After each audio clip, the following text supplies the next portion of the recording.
Max Fury Road, once again the PXF Classic series, once again coming off of Gaz's PXF Classic. Last week we did my classic, which was a hobo with a shotgun, so make sure you go check that out. And yeah, if there's ever any hobo universe news again, plague news again, we'll keep you guys posted.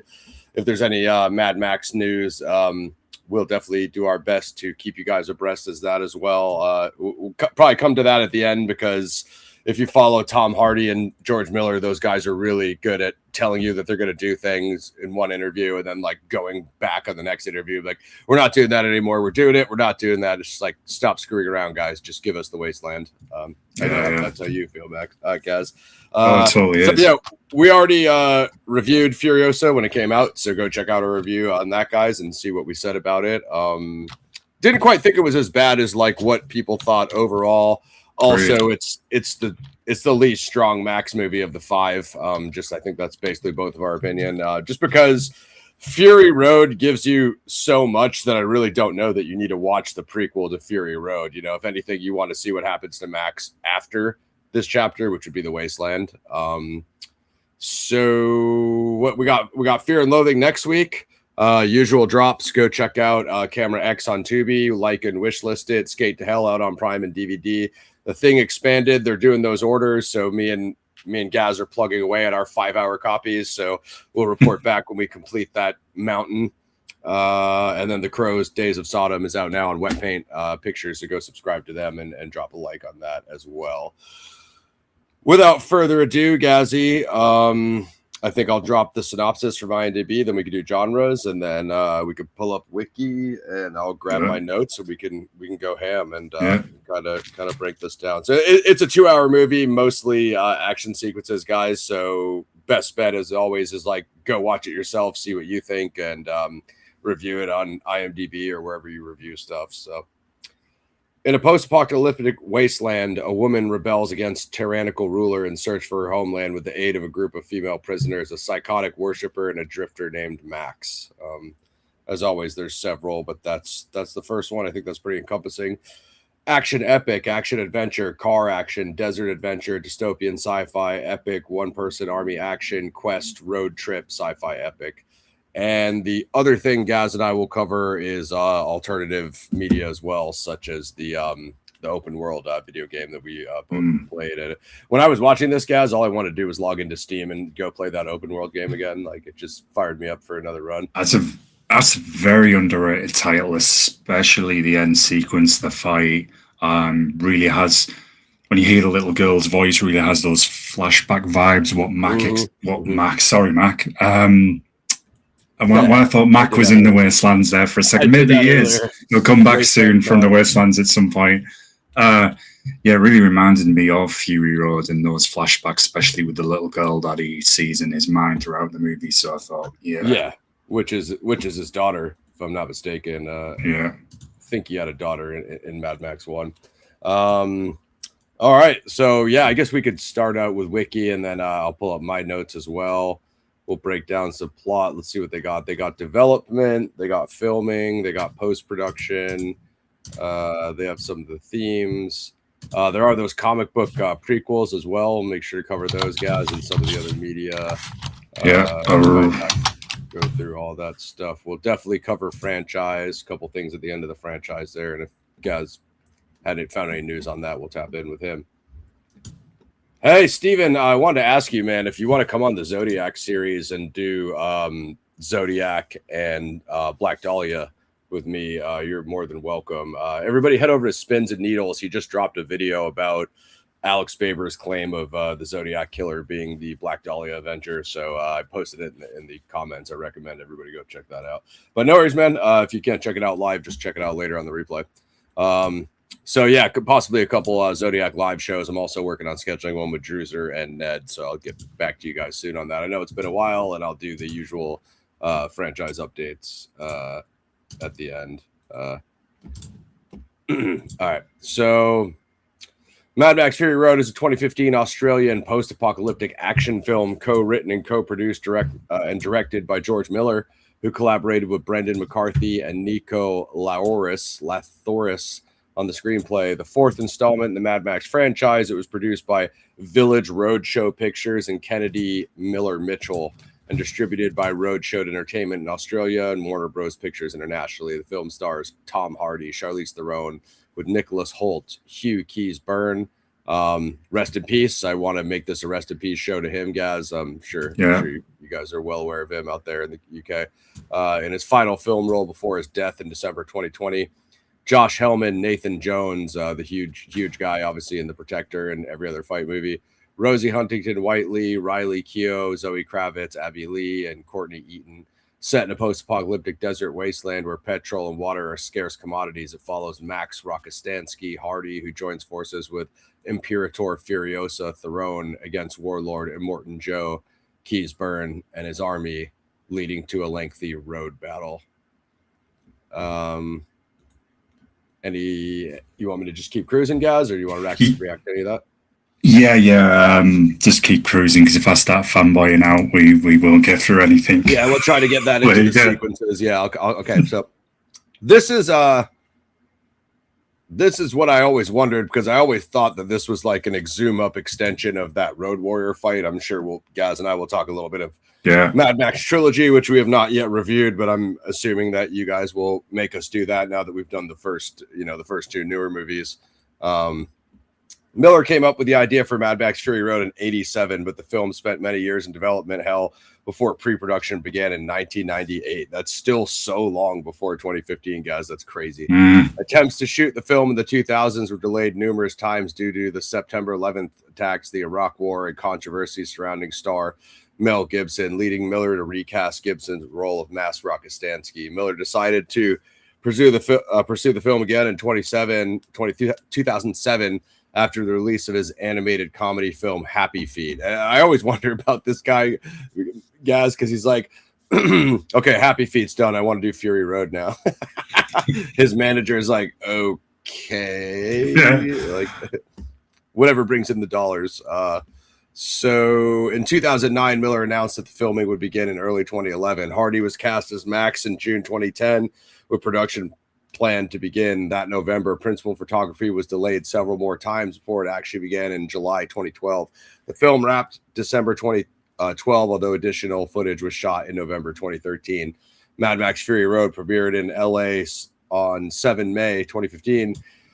It was released in Australia on 14 May. The film grossed $380 million worldwide, making it the highest grossing Mad Max film. It was nominated for 10 awards in the 88th Academy, winning 6, and received numerous other accolades, including Best Film from the National Board of Review, 8 AACTA awards from 12 nominations, including Best Film and Best Direction. It was also named one of the top 10 films of 2015 by the American Film Institute. It had also been called one of the greatest action films of all time. A prequel comic book series was published by Vertigo from May to August 2015. A prequel film, Furiosa, Mad Max Saga, was released 24 May 2024, with Miller returning as writer and director, as Gaz and I said. Go ahead and check out our review on that. Let us know what you guys think. Would you like to go to plot, Gaz? Yeah, I just want to give a shout for the comic book series as well. It's actually pretty sick. Read it a long time ago, but it's definitely worth picking up if you are interested in all things Mad Max. I think I read the first one, and it has some of Immortan Joe's origin in there. And again, I do want it's pretty cool. Before we move on, I want to stress that this is a Hugh Keays-Byrne RIP memorial show as well. For those who don't know, one thing that we're going to relating back here is what is the connection to Fury Road in terms of the Mad Max trilogy, in terms of the timeline, because he obviously still has his interceptor in Fury Road. Obviously his family has been passed, so those are the ghosts that he's haunted by that Gaz referenced at the beginning of the film. He calls himself a Road Warrior. So I wonder if this is maybe after Road Warrior, guys. It could be like between 2 and 3 was kind of always my theory. And more importantly, Hugh Keays-Byrne is the actor that plays Toecutter in Mad Max 1. So if you're like a Mad Max 1 fanatic, that's, I guess, the kind of carryover connection between Mad Max 1 and Fury Road. It's that Hugh Keays-Byrne plays both lead villains, Toecutter in Mad Max and Immortan Joe in Mad Max Fury Road. So when I found that out, guys, my mind was so blown that I've never recovered from that moment. So I just want everybody to be aware of that. No, totally agree with you. There was a punk band as well who released an EP way back in the day based on Toecutter. Had samples from the movie as well. Yeah, it was pretty cool. Yeah, I think in my mind, we could talk a little bit about the Immortan Joe performance in Fury Road, Furiosa versus this one, because it's a different. Obviously, Hugh Keays-Byrne had passed by that time. If you need to go, rewind what I just said, but I think that man, it's difficult to say. He definitely plays the most famous villain in Fury Road, the New School movies. He obviously played the first Mad Max villain, so it's like if you take that guy's performances out of the Mad Max franchise, you pretty much lose two of the biggest, most famous, Mad Max villains of all time. So it just can't be stressed enough. Great. All right, so Mad Max Fury. Oh, where was I? Plot: Max Roccastanti is captured by hydraulic despot cult leader Immortan Joe's war boys and taken to his fortress called the Citadel. Max, a universal donor, is forced to transfuse his blood to Nux, a sick war boy. Meanwhile, Joe sends his lieutenant, Imperator Furiosa, in the armored war rig to trade produce and water for petrol and ammunition with two of his allies, the Bullet Farmer and the People Eater. When Joe realizes his 5 wives are fleeing in the rig, he leads his entire army of pursuit, calling on his allies to help. Nux joins the pursuit with Max strapped to his car, and a chasing battle ensues. Wherever you want to jump in, guys, at any of these scenes. Obviously, there's a lot of setup with Max's first scene, the introduction of the Citadel. Oh, it's there is so much. Right from the opening, Ross with Max stood next to the Interceptor, and it leads up to which the lizard. Yeah, and the Wastelands gang pursuing him, which is, of course, is Joe's gang, the War Boys. Good opening chase sequence. I think this is the line. I'm not sure.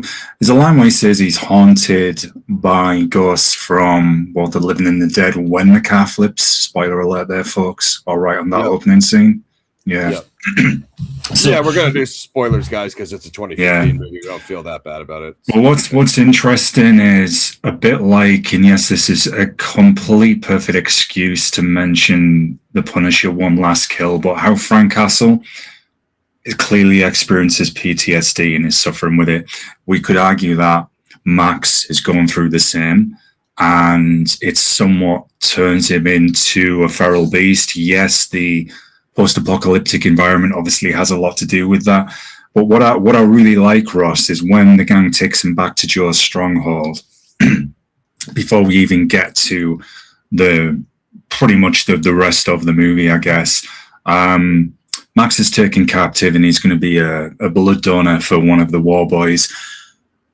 When Max is attempting to escape, before they even get out on the road, the action scenes are visceral. The camera, the way this was shot, Ross, it's got that very direct, close proximity. And then you also get a 360 shot as well, Ross. It's almost got a kind of a claustrophobic feel when Max is running through those corridors to escape and the war boys are pursuing him. I thought that was so good to introduce us to this world, and that always stood out to me, the way they shot that. I thought it was great. That was sorry folks, there's some tech issues in the background. Okay, I don't want to fucking cut Gaz off, but go ahead, man. I'm seeing it on Twitter, guys. It's breaking news. We cover MMA here. Breaking: Conor McGregor versus Max Holloway 2 is officially signed to headline UFC 329 on International Fight Week. This is not a drill. It has a flyer, but I don't know if that's the real official flyer. So Gaz and I will do some background research, and we will to that's verify that for you guys for the end of the show. And I definitely do want to talk Punisher: One Last Kill, as Gaz was saying, which is just out now, streaming as a couple of days ago. Yeah, so I like that whole setup, folks. The filming, the angles, perfect way to introduce us to the War Boys, why they want Max, what they're using him for. There's a reference to his feral state regarding his blood as well. So this is great. And man, if you've never seen it on the big screen, and as they're doing now with movies, as they're showing them again on the theatre, honestly, go and see it on the big screen. It is well worth it. Or if not that, if one of your buddies has like a big home theatre system, it's so worth seeing on that scale, just to appreciate the whole view of the Wastelands, Ross. It really grabbed me when I first saw this, Ross. I remember, we did review it way back, y'all, with Mac on our old show, and we were blown away just how the Wastelands looked. Completely fantastic. So yeah, it certainly whets the appetite. I did like how the Immortan Joe. Sorry, I'm getting a bit ahead of myself. It's because I'm fan by now. This is one of my all-time favorite movies, y'all. So I could get quite ahead of myself here. No worries. When Max is strapped to the car that the War Boy's driving, and he's at the front and hooked up, and he's clearly hooked up his blood donor. The way that was shot as well, Ross, I was like that, because that's something I'm probably going to be stressing a lot, the filming, and especially if we get to the practical stunt sequences later. Something that this film was very famous for, as you will see with the dirt bikes and the trapeze guys going over onto the trucks later in the film. Yep, absolutely. We're going to get to all that. So let me see. So it comes in with the monologue narration, which Gaz knows I'm a sucker for. He calls himself a road warrior. He talks about his history. So he was a cop, and he was a road warrior, and his family died. So that means it's definitely after Mad Max 1. It could be between 1 and 2, or it could be between 2 or 3 at this point. The chromed out Warner Brothers logo, Gaz, like this is the only movie I've seen that has a custom Warner Brothers logo, except for when Joker did that like 70s, 80s logo. So I like how WB is like willing to let their intro be like a part of the movie and such, that was pretty sick, the way it's kind of eroded and is almost comes part of the Wastelands. It's so sick, man. Like a official like WB Wasteland logo. The Interceptor chase scene Gaz referred to, that's when the War Boys catch Max. He said, I run from the living and the dead. Those ghosts are chasing him. Max caught. He has long hair. They shave his head. He tries to run. There's a freeze frame when he falls in the water, and the girl's talking to him, like you said. Like that's like Miller. Obviously, Miller, I think, is one of the best directors ever, if not maybe the best post-apocalyptic director. But it really showed in this movie, like Gaz was saying. Like he stepped it up in every aspect, from the color correction to the editing, to the sound effects, to the soundtrack, to obviously the camera angles and freeze frames, like Miller's directing, obviously. He tries to run when he was like climbing up the fence, and he was like kicking the War Boys off into the water. And then when he jumps out on that hook, they pull him back in. I think that's when it rolls the Fury Road title text. So that's pretty fire. So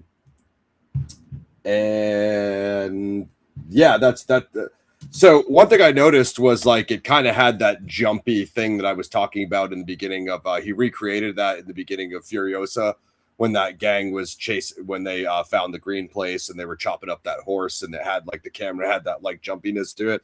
I thought that was kind of when Furiosa was at its best, and it lost that element. Whereas in this movie, he kind of did the same thing for this intro scene, but it also carries through most of the other action sequences.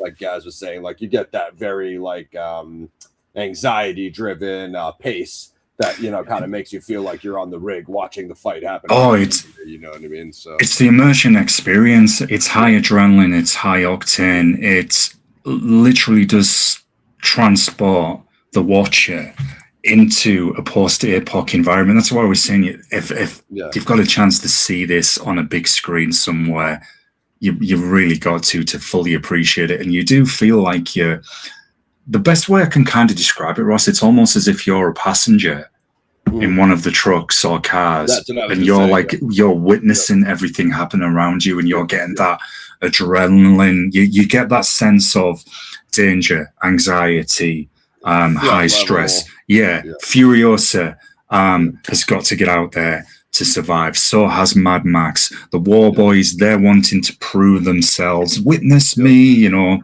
get to. We'll get to that, folks. So everything is amped up 1000% all around, both from the villain's perspective and then the people just trying to survive and get away from them. Yep, 100%. So let's see what Wiki says. So there's the so Wikipedia skipped a lot. So there's the Furiosa, there's the Immortan Joe water speech. That was good. Do not let water take hold of you, or you will begin to you know what I mean. That was pretty epic again. The angles, the way that was shot, and it gives people a real insight into the reality of what it would be potentially like to exist in that kind of world. Pretty awesome. Joe oppresses the people who live there that aren't part of the war army, you know what I mean, or the engineering squad. And he turns the water pipes off after so much as well to keep the people indebted to him. Doesn't give them too much. Right. Yeah. Exactly. That's the whole thing. It's him controlling the population that lives in the Citadel, because those are the people that all live in the bottom in grime. So pretty much after that, that's when she starts her ride and she goes east, and that's when like the war boy captain starts like questioning her and stuff like that. After entering enemy territory, actually wait, no, there's even more, because like you said, Matt, the other guy strings up Max and hooks up Nux to get his blood bag. And then Nux has a fight for the wheel with him and his Lancer. And so then they get out there and they're talking about actually. So one thing I noticed is Max has a few lines when he has the muzzle on and the camera pans past him, but Miller does it in a way so it's like he doesn't really zoom up on Max's face. He kind of just passes by it, like you said. It's a little muffled, isn't it? So you can kind of So I did start to pick up a few of his lines, and some of those I barely even noticed in past. Which is pretty cool because it fits into his state of mind. I mean, he's at the front of a car. He's got that kind of iron mask on. It's pretty cool. Might be getting a little bit ahead when Joe goes into the quarters to find out that his 5 wives are missing. I think. Yeah, I'm just getting to that. So I think that's a little ahead. Yep. So when the telescope guy told Joe, like, hey, she's going the other way. You aware of that? So the first thing he does is run back to check. But that angle of Joe's like back, like running through the green plants and stuff, like running through there's some really cool background detail, I guess you would say, of just like, you know what I mean, more of what the Citadel looks like, you know. Could we argue that this movie then is one of those that so I do know some people that don't like the film because they say, oh, there's a lack of the story and it's all action, everything. I mean, this is right up my alley, so I rate it very highly. It's been accused of being an extended, like, choreographed music video because it's all just fights to music, but I mean, there's you heard me or Gaz complain about. I mean, there's definitely a homage, which we could say when we look at Mad Max 2, The Road Warrior, that chase sequence. It's like it definitely kind of like is an extended movie of that, I guess. But I don't think this is bad because I was about to say, Ross, it's one of those movies where I do think the environment, the details, they tell the story as much as the characters. I agree. I totally agree. Yeah, it's the most extension we've ever seen of the Mad Max universe, because like 1 was only on the highways, 2 was mostly just that inside the base and that chase. 3 of the original trilogy, 3 probably expanded it the most because he was in Thunderdome in the beginning, then he went to that other tribe, so he went back and forth between Bartertown. But beyond that, those didn't really show you that much of the wasteland, whereas like Fury Road in one movie. So it doesn't necessarily show you the Bullet Farmer or the People Eater, Gastown. Later in Furiosa it does though, but you do get an idea of what their factions look like because they both come to help Joe. So like Gaz said, like seeing what the faction look like the Rock Raiders, like it gives you quite a bit more world building, Yeah, and it's pretty cool. It shows you them even fighting each other as well, which we obviously get to. Yeah, absolutely. So Furiosa goes east. Joe runs back there and finds the missing brides. That's the Nux intro. So let's see. After entering enemy territory, fending off a rival gang, Furiosa dives into a dust choke supercell and loses all of her pursuers except Nux, who attempts to sacrifice him to blow up the rig. Max frees himself and restrains Nux, and Furiosa destroys Nux's car. That's all in the superstorm, like the nuclear sandstorm. But one of the lines he said when they drove up his interceptor, I think he said like, first my car and now my blood. How much can they take from me? That was one of the Max lines. Sick. And then maybe it showed the Doof Warrior, the guitarist dude, and then it showed the Rock Raiders. Can't really see what I wrote there, but something about the war. When the war rig was driving through the Rock Raiders territory, they said, what are they doing here on our patch? Yeah, and that's when we see you see it in the game that Ross mentioned earlier, gangs fighting each other. This is when we see it on film. It's not just gangs attacking civilians, people who aren't affiliated to anybody or attacking a settlement. It's actually Furiosa and her crew are now in our territory, hostile territory, and you see that battle exchange, which I always thought was pretty cool, Ross, seeing that and how they fight each other, the tactics, the explosive sticks. Yeah, really good. Yeah, there's an awesome fight here. So that one war boy like gets shot through the crossbow in the face, and like he falls down, and everybody watches him, and then he gets back up and he does the double stake. Witness me. Yeah. That other dude does like the prayer to him, like that. Yeah. Absolutely sick. The slow-mo double spear. Then there's the Raider rig that tries to chop through the war rig, so they have that alternate rig with the saws. Yeah. So they hit that with a bunch of exploding stakes, and they blow that up.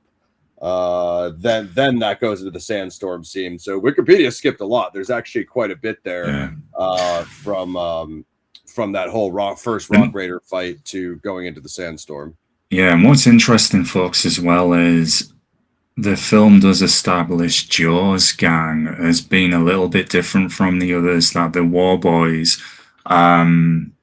they have this belief which is tying back kind of to the Viking mythology. We want to find a honorable, it's YouTube, isn't it? An honorable, can't believe I'm going to have to say this, an honorable unalive sequence to go to in the afterlife. To go to Valhalla, and that's the whole thing with Witness Me. They'll spray their face silver, but it gives them a little bit something different from the other gangs, and it's cool in how Fury Road does show you those different cultures with the gangs, the way they dress, a bit of a different look at them. So that's something I thought's always been sick. Yeah, Immortan Joe's followers worship him as a deity, and so there's a fanaticism with his faction that more of like he's.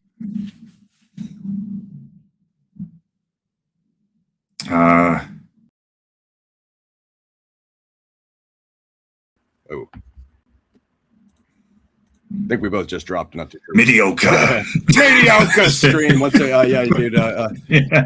You guys are Talk Studio. That was mediocre quality. So the sandstorm scene. The Nux quote when he puts on the goggles, "What a lovely day." Yeah. That's from the trailer, obviously. Yeah. And then as they drive through the sandstorm, there's the whole thing of him trying to light the flare and fill up the car with fuel to blow it up, and Max breaks through the window and grabs his hand so he can't detonate it. And then the Miller's last shot is the flare going out in the after the car crashes, like the flare going out in the sandstorm. So really sick close up on. He has some really amazing close ups, and that's one of them. The flare and also the sound effects really epic too. Yeah, and the shot of the entire sandstorm. I mean, it's quite a good kind of combat sequence before this, folks, with Max trying to free himself from the chain that he had to Nux's car. And this is when you meet, Max encounters Furiosa for the first time in the Five Whys with him. That's very well done. I also like that we see throughout the film where you will regularly see Furiosa and Max looking back behind them, and you're seeing the gangs in constant pursuit. So it's like we haven't really got much time to take a breather, and it amps up that danger level, Ross, that threat that, hey, we can't really take a breather because we've got Immortan Joe's gang coming at us from this direction. We've got Gastown, say, from the left, and then we've got Bullet Town over this side. So I always liked that. That was pretty cool. Yeah, Immortan Joe's war party has like some of these like kind of ancient war elements with like the war drums and the doof the guitar. So it's Immortan Joe's are clearly like the fanatical, like, you know what I mean, like trained to die warriors, and then they kind of take it as almost like, they got like the guitar and the war drums. It's almost like they are celebrating it, you know what I mean? Whereas it's like it kind of makes them a lot more menacing than some of the other factions, as Gaz was saying. Yeah, it does. And before the end of the sandstorm as well, I think Nathan Jones, doesn't he have that line? One of them says, "You think you're safe entering the sandstorm," something like that. Just a short line in it, and that kind of backs up that fanaticism that you just said, Ross. That they will literally follow them, knowing probably no not many of them. They'll just keep coming. Max unhooks the IV, like Gaz said. He tries to blow off Nux's hand, but the shoddy shells flare, which I think that happened to Max and Road Warrior. One of them didn't. You're right. Was it one or two? I can't remember. One or two, isn't it? Yeah, I remember the shells and they flared. So like Miller used that again from the original trilogy.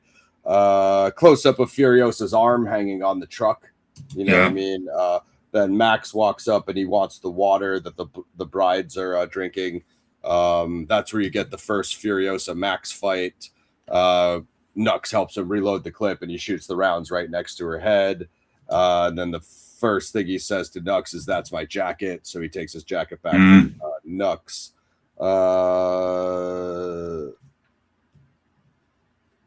Loses. What does that say?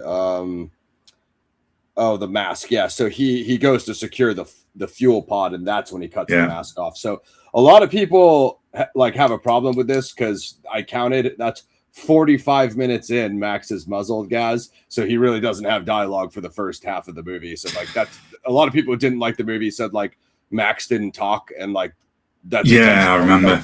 Samurai movies don't have the samurai talking through the whole movie usually. So you know what I mean? Yeah, I remember that criticism about it. Well, Max hardly talks in the movie. I'm like, well, yeah, but look at the flashbacks, what's happening in his mind. Look at the environment, as I was saying. Once that mask comes off, and you can tell it's a setup film for the Wasteland, which hopefully we do get. It doesn't take another how long to release it.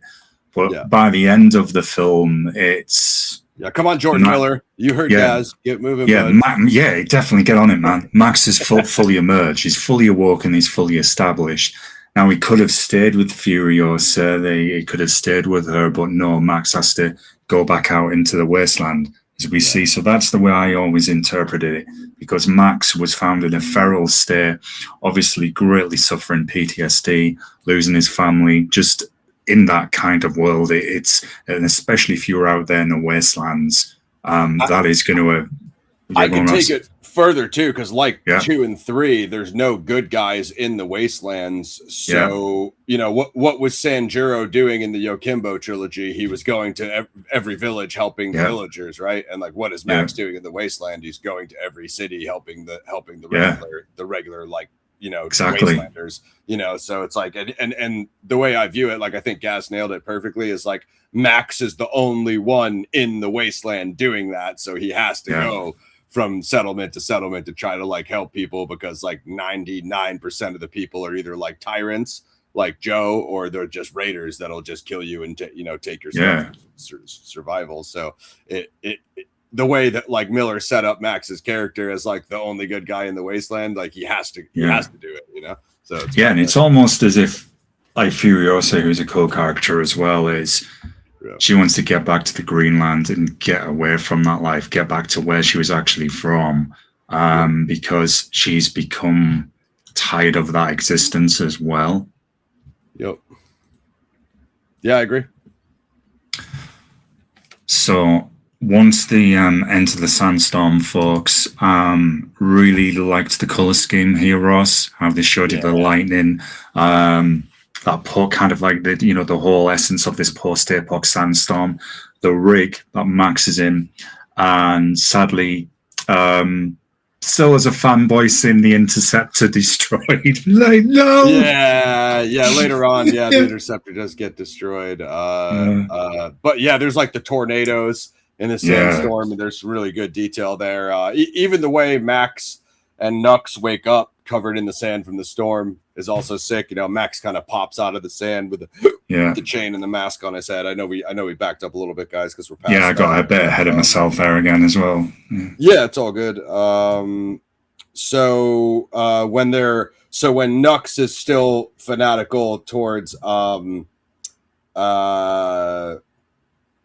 Furiosa because of the the loyalty to Immortan Joe, when the Rock Raiders double cross at the pass, and Nux like talks crap to her, Furiosa spits on his face. You know what I mean? Like it's really, there's a lot of frames, guys, in the 2 hours. Like Gaz said, like there's 3 or 4 major combat sequences, and then there's just a lot of interaction in the rig, in the cockpit of the rig as well. So it's quite easy to miss things there. Yeah, and it's interesting character development. Max becoming fully Mad Max at the end of the film, Furiosa's journey, how Furiosa and Max start as being hostile to each other.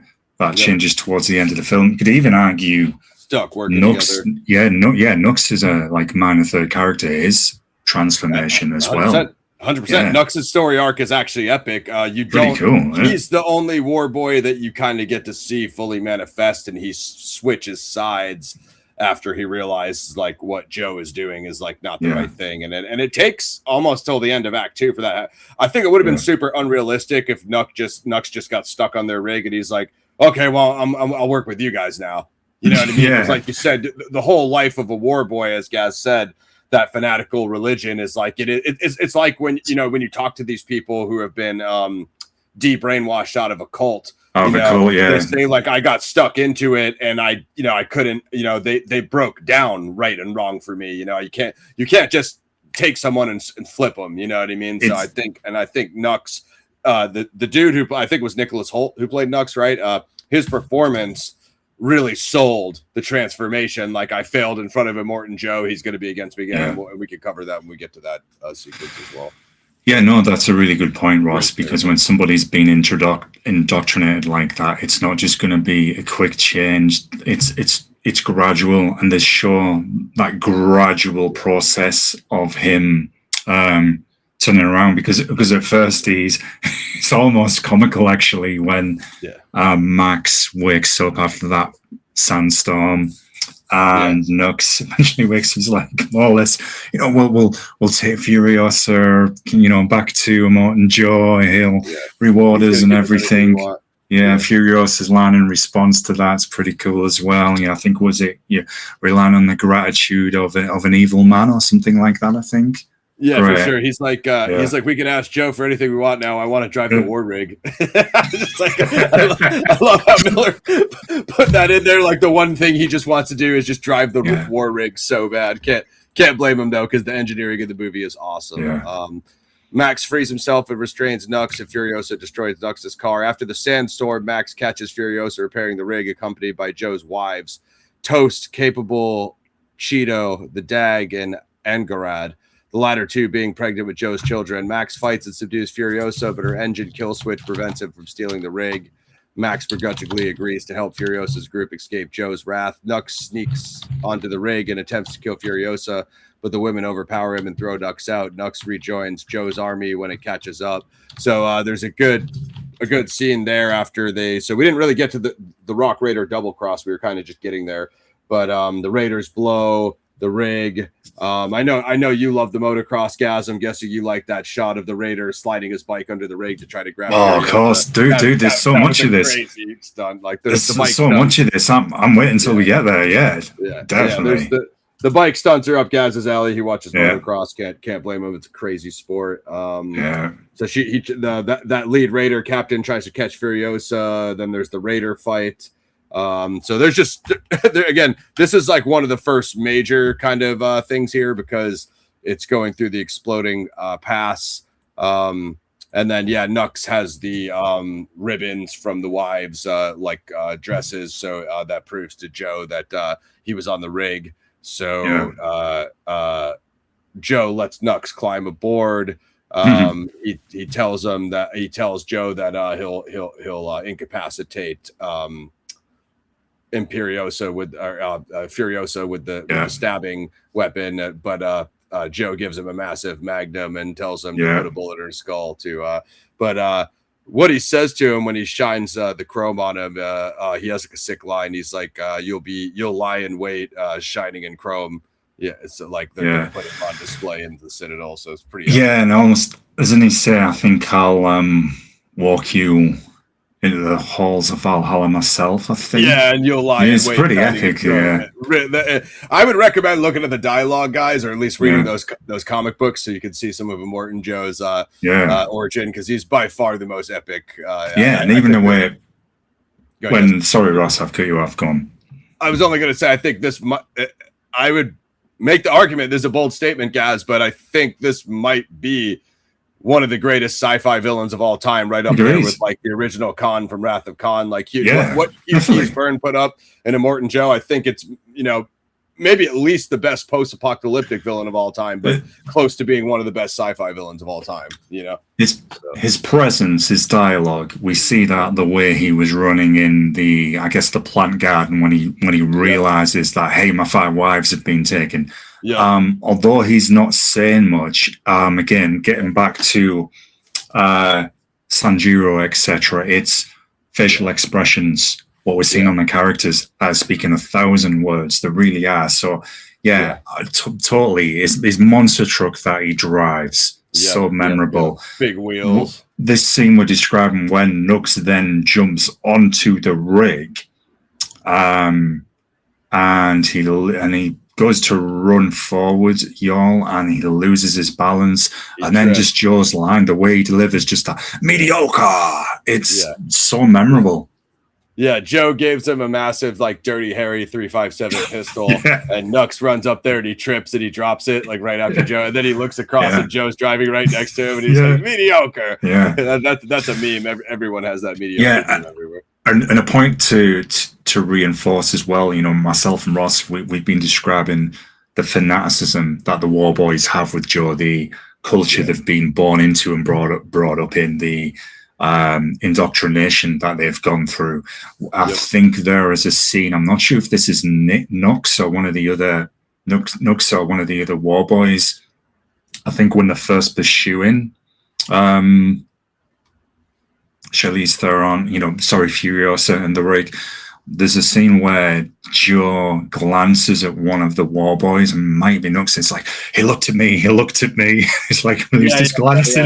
That was earlier on when Max was strapped to the car. That was it. That was a cool scene. And he was arguing with his Lancer about it. He was like, he looked at me, he looked at my direction, and the other guy was like, no. He was just scanning the horizon. Like they had like an argument about it, and he's like, no. He looked right at me. Yeah, for sure. That was sick. This is, again, rest in peace to Hugh Keays-Byrne. I think this is one of the. I mean, you could say Toecutter's right up there, obviously, for what Toecutter is, creating the genre. But obviously, Immortan Joe is the next evolution of that. The bikers detonate the canyon walls to block Joe and pursue the rig as Max and Furiosa fend them off. Joe drives over the blockade in a monster truck and catches up with the rig. He sends Nux to carjack the rig, but Nux stumbles and drops his weapon to Joe's disgust. Mediocre! While helping Max, Enkarad falls off the rig and Joe fatally runs her over. So I want to break that down. So the door breaks. It smashes against that rock, and so it smashes against the rock first. They look back and she's still there, and that's when Max gives her the thumbs up. But then she's holding onto the door breaks and she falls off after that, which is crazy. The other brides tell Max to stop and go back, and he says, like, his line is, "She went under the wheels," which is like, a couple of times. It's a super tough scene, guys. It is, and that's followed up as well, and just shows you how brutal Joe's character is, what they were exactly using the wives for. I mean, it already establishes that, hey, they're being used as breeders to, but there is a particular scene after that which really reinforces that, and it's a pretty brutal one. Not an easy watch either. The organic mechanic machine. So, all right. Joe fatally runs her over. Capable finds Nux hiding in the rig and consoles him at night. So another night scene, blue color correction. Furiosa and Max drive through a swamp and get stuck in the mud. They slow Joe's forces with landmines, but the bullet farmer continues pursuit in his ATV. Furiosa and Max work together to blind the bullet farmer and disable his ATV. Moved by Capable's compassion, Nux joins the group and helps the rig get moving again. It's really Capable who turned Nux, because she's like, don't beat yourself up. She finds him hiding in the back, like, don't beat yourself up about trying to please Joe.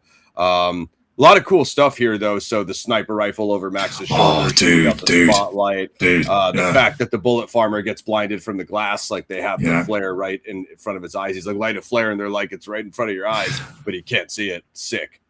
And then that fanaticism again, Kiss and the War Boys, where then he's got essentially like the blindfold, driving forward, and isn't flares, and he's like, then he's shooting anyway, even though he can't see. So that's I really like this sequence. This. I think they maybe could have even done more with this. It's tough to say what that would be. So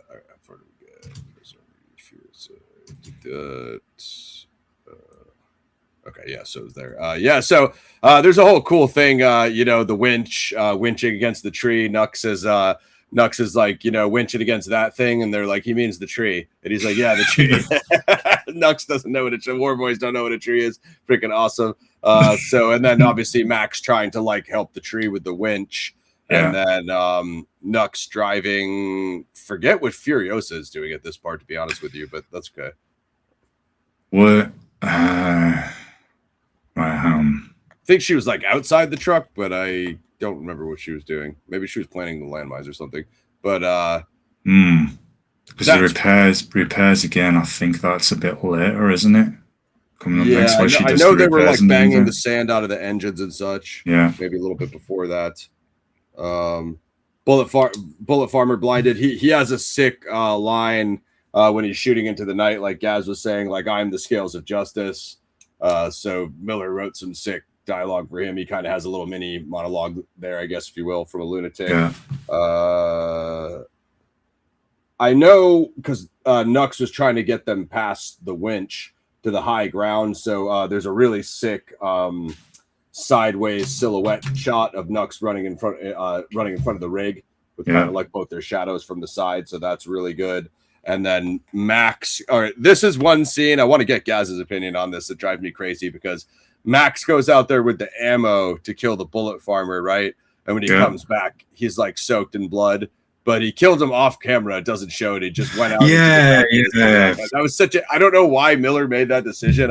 Do you have like any opinion on? I'm the same as you. What do you think? And then what's your opinion on what? Okay. Yeah. Look, it's good. And it's good in the sense that they're realizing that Max is someone very capable. This Max, the road warrior, is becoming fully conscious again. So it's good from a storytelling eye. would I have liked to have seen that action sequence? Yes, of course I would have. Same. That's one of my only few little disappointments. Yeah, and I get it because it's a 2-hour movie and there's like 3 major fights, so there's a lot crammed in there. So like Miller's not going to show you every single death in a movie where 1,000 characters die, but not even for us. I do like what happens after though, because it's like he says what is this? And they say it's mother's milk because he washes the blood off with the milk. And then she's like, "Are you okay? You're bleeding." And Furiosa's like, "That's not his blood," which means like he killed those guys and it's splattered all over him.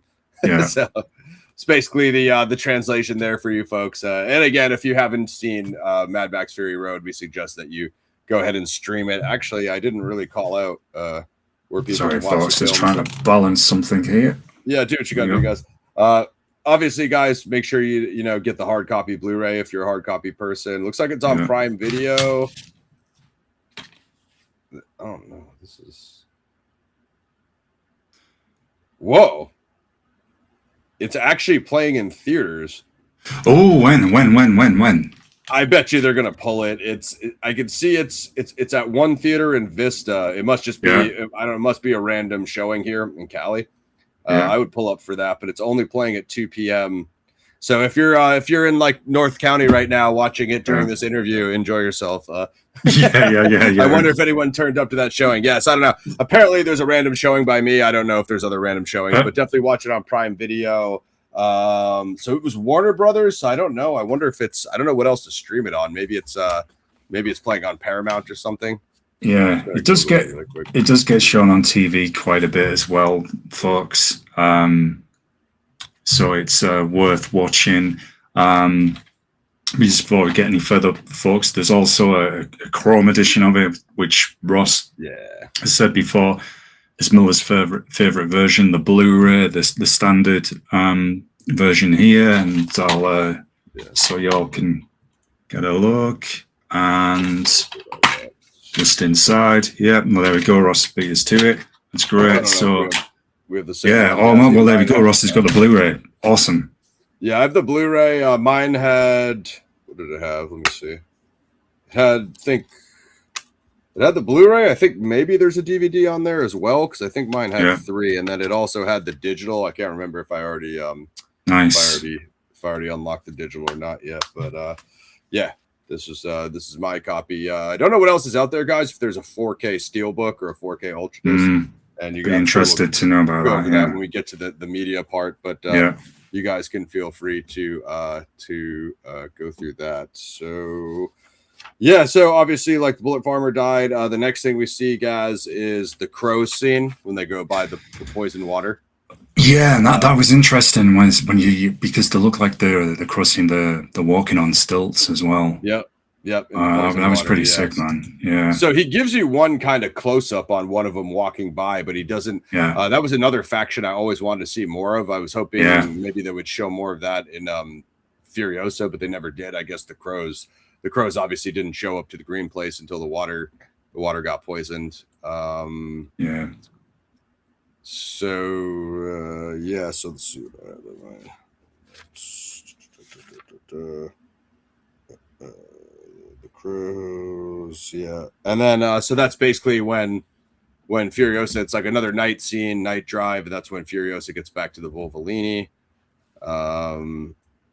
In the morning, Furiosa tells Max that her group is escaping to a green place, the bountiful land where she grew up before being kidnapped and brought to the Citadel. She spots a green place watchtower and identifies herself to the woman at the top, who summons their matriarchal clan called the Volvolini. The Volvolini recognize Furiosa as one of their own, but inform a devastated Furiosa that the green place was now uninhabitable swamp from the previous night, and that only 7 Volvolini are left. The group decides to ride across an immense salt flat, hoping to find a new home on the other side. Max goes his own way. After seeing a vision of the child he was unable to save, Max catches up with the group and convinces them to return to the Citadel, since they do not know what lies beyond the salt flat, but do know that the now undefended Citadel has ample water and crops. So there's a lot of cool stuff here, guys.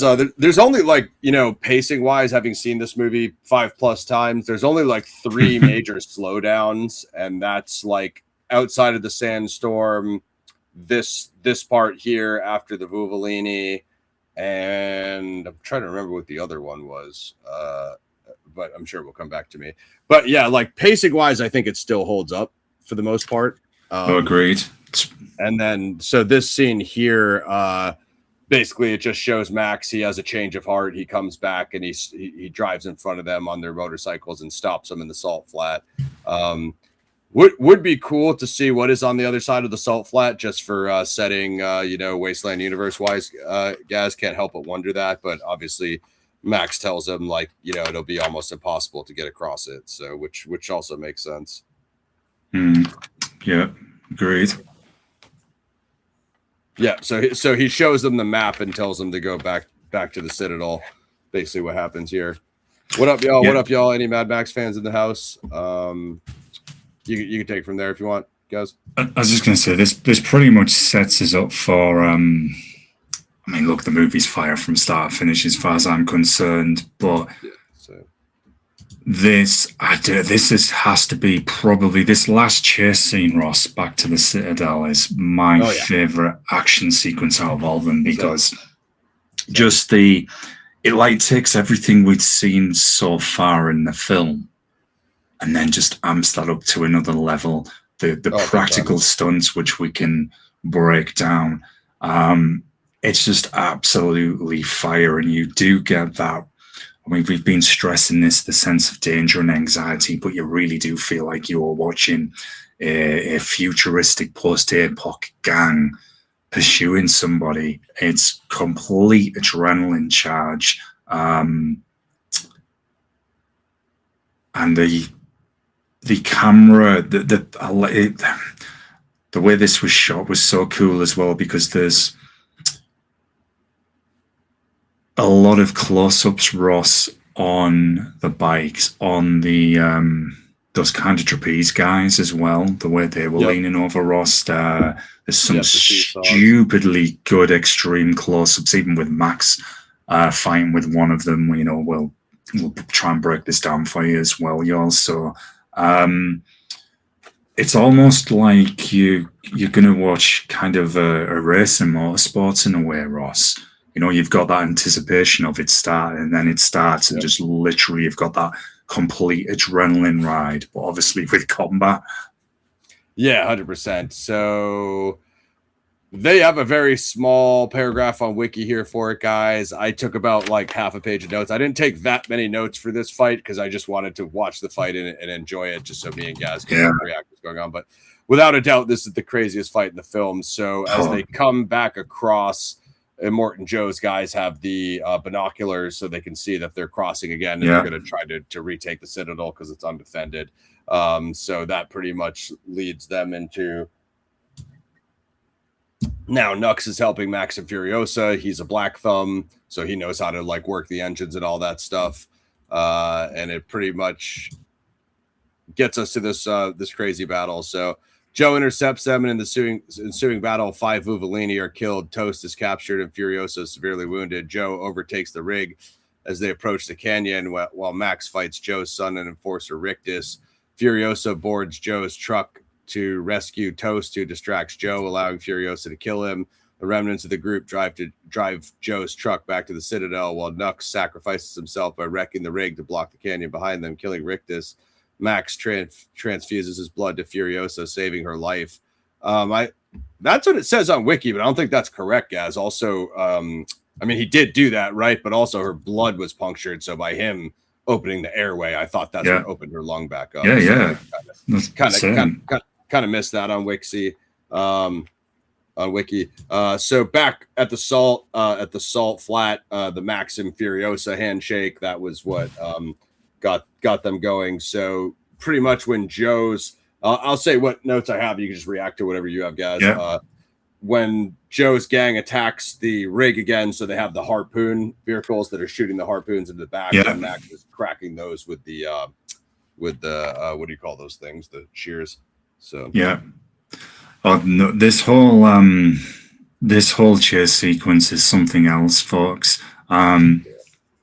So there's Joe's. Oh, there's so much to break down. This Joe's gang is attacking the rig.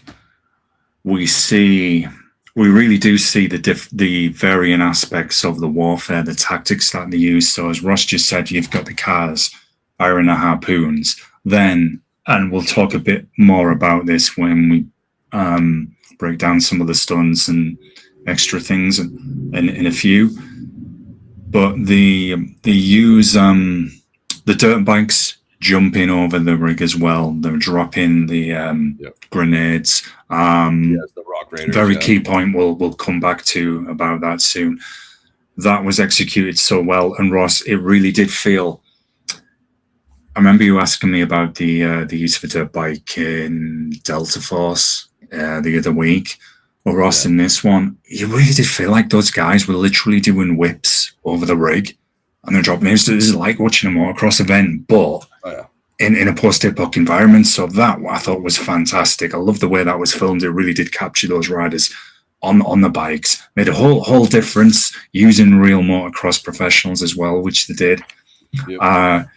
The trapeze guys. So some of the cars that come alongside the rig have these guys on these huge kind of I don't know how to describe them. I got one on these poles, something like you'd see in a circus, and them leaning over, and sometimes they'll leave the pole, I guess, and then try and attack people, or they'll drop a grenade again. That was so well done. The camera shots, the way we get the whole 360 and then extreme close up. There's one point, I mentioned this earlier, where Max actually, I think one of them comes over and grabs Max. So Max is fighting with this guy, and they almost touch. And this is all happening at high octane speed. So one of these poles goes right to the surface yaw, and I think Max is at the bottom, and it highlights that danger. If he'd have got pushed down any further, going at that speed, just skinning everything, that would tear off Max's back and head. So that could have potentially unalived him as well, Ross. It's so visceral. I like Hardy's performance. I like the reactions. It's a performance that kind of gets slept on in the movie, but he's hanging with hands out, and the sand is damn near almost touching his hair, as Gaz said, and he actually yells like, "Oh!" You know what I mean? So it gives it that, like, he's worried about his head touching, you know, and it's not just like, you know, he showed that emotion from the reaction. So the trapeze poles. I think I watched the making of the movie a while back, Gaz. I think they did say what they were called, but I forgot what they're called. Did you know that those are actually practical? And Miller asked his stunt guy about, hey, do you need to CGI that? And he was like, no, we can do that for real. So that's crazy. So it goes from the harpoon sequence to that sequence. Like I said, most of the Vulvolini die. There's some crazy scenes. Obviously, when the Mac and Rictus fight goes down, that one Vulvolini has the rifle and she shoots the thing off his backpack, which detonates it, and then I think Max grabs a skull, smashes it on Rictus's head. So there's a really crazy fight versus like the Vulvolini and Furiosa and Max versus like all of what's left of Immortan Joe's war party. And then one of them, I forget who it was. I think it said it was, I don't know if it was Toast. I think Toast jumped back in. No, Toast got captured, but one of them like actually jumped in there willingly. And then, must have taken, didn't she? Furiosa got stabbed by a dude that broke in. There was that whole scene on the front of the rig too when Nux was what's that called when you and he's trying to increase the he speed, wasn't siphoning it, but he was like reverse siphoning it, spitting, and then he choked on the gas, so Max went out and switched with him, and then I think that's when Max got attacked by that trapeze guy, like you were saying. That was it. Yeah, it was cool.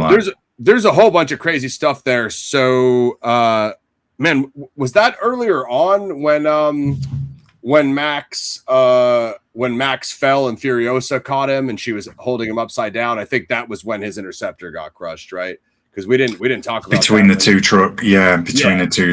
I think it was. Yeah. So we might have missed one or two things, guys. Like we said, it's a 2-hour movie that's mostly combat sequences. So, like we said, if we missed something, just rewatch it yourself. And there's the slanger insult as well.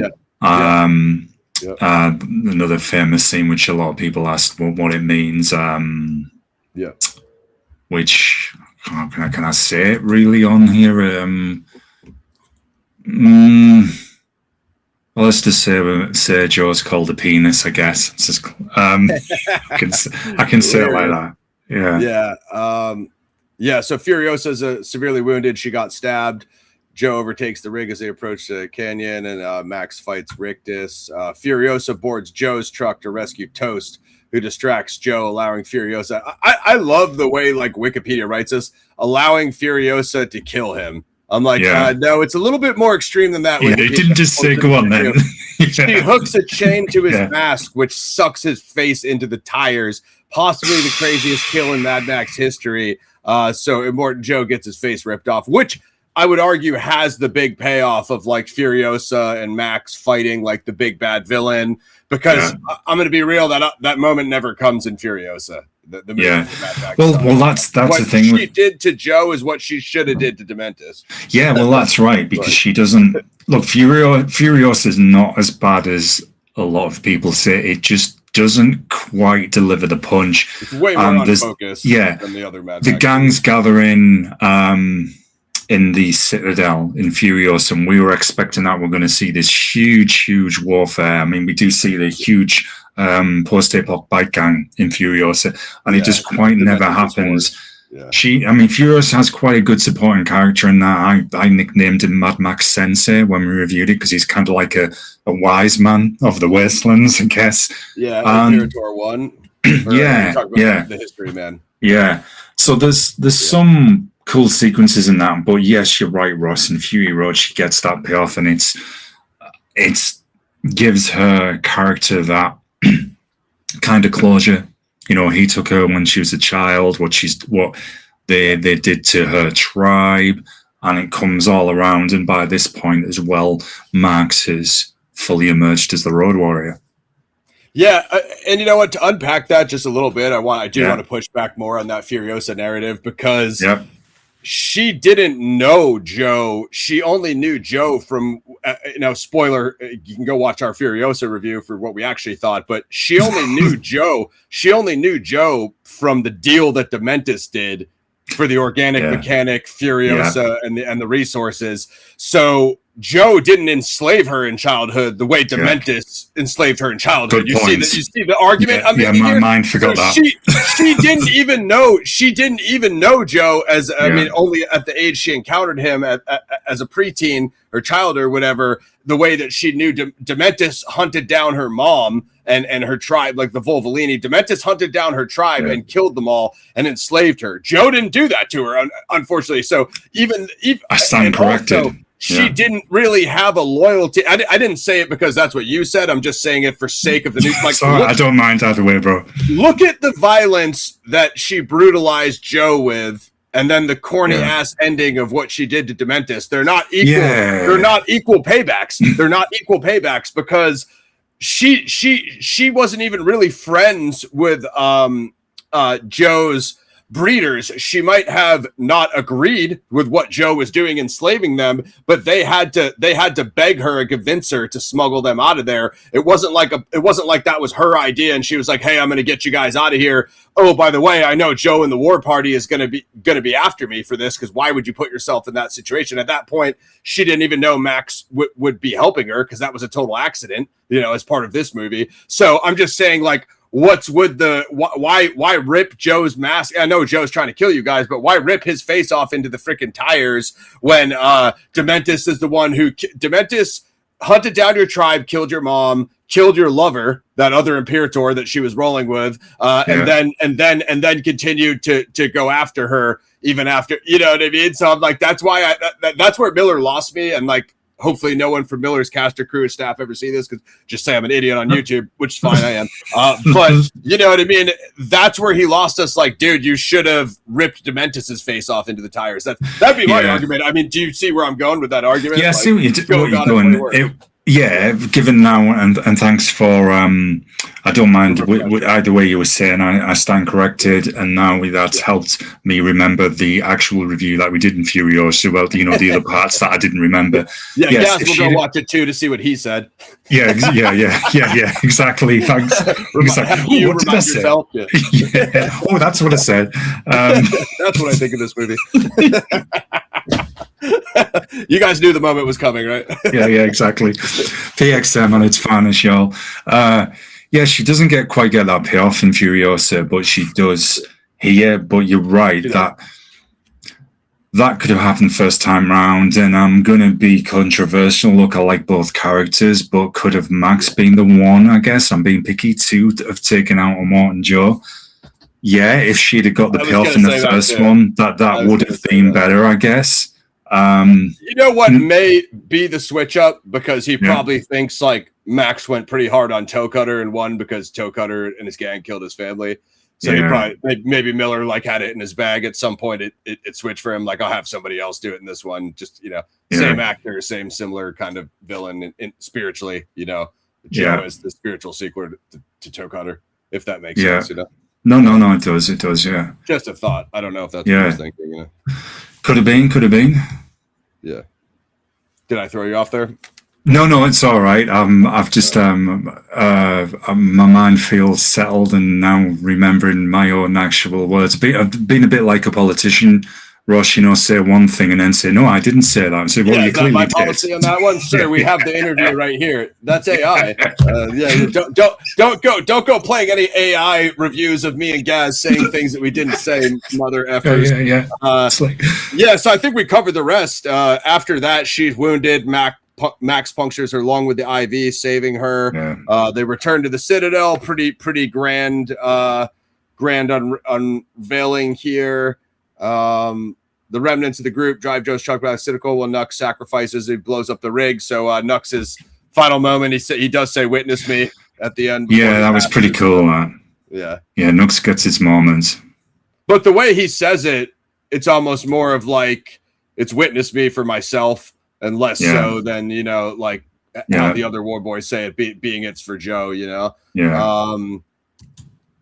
Blah, blah, blah. Transfuses, saving her life. Back at the Citadel, the people rejoice upon learning of Joe's death as Max's companions are lifted to Joe's cliffside fortress. Max and Furiosa glance at each other before Max disappears into the crowd. And we said that was a very samurai ending. Very, so to speak. Very, and it kind of sets up for what hopefully we will get sooner than later. Mad Max: The Wasteland, because that's where Max is going now. Yeah, actually, I'll take it from here, George Miller. So then at the end of that movie, he goes, "Surprise, prequel time," and then he gives you the story that happened before Fury Road, which is not what you thought that you were going to get. What are you doing, George Miller? But it's not a bad movie, like I said. I just don't think it's the strong. I like seeing the Bullet Farm is crazy. Seeing Gastown is crazy. Those are really the best parts of Furiosa. And then the way so spoiler alert, guys, the way Furiosa ends, it's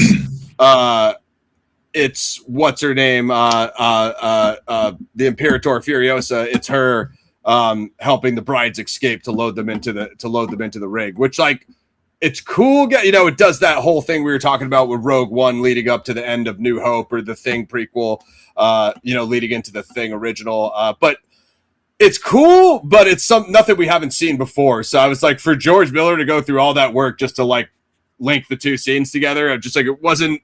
I expect a little bit more from him for how crazy this movie is. The Immortan Joe's death. That they show his corpse with the face ripped off to the crowd at the end, so it's still grindhouse up until the last moment, and then it's like a Mad Max walk off.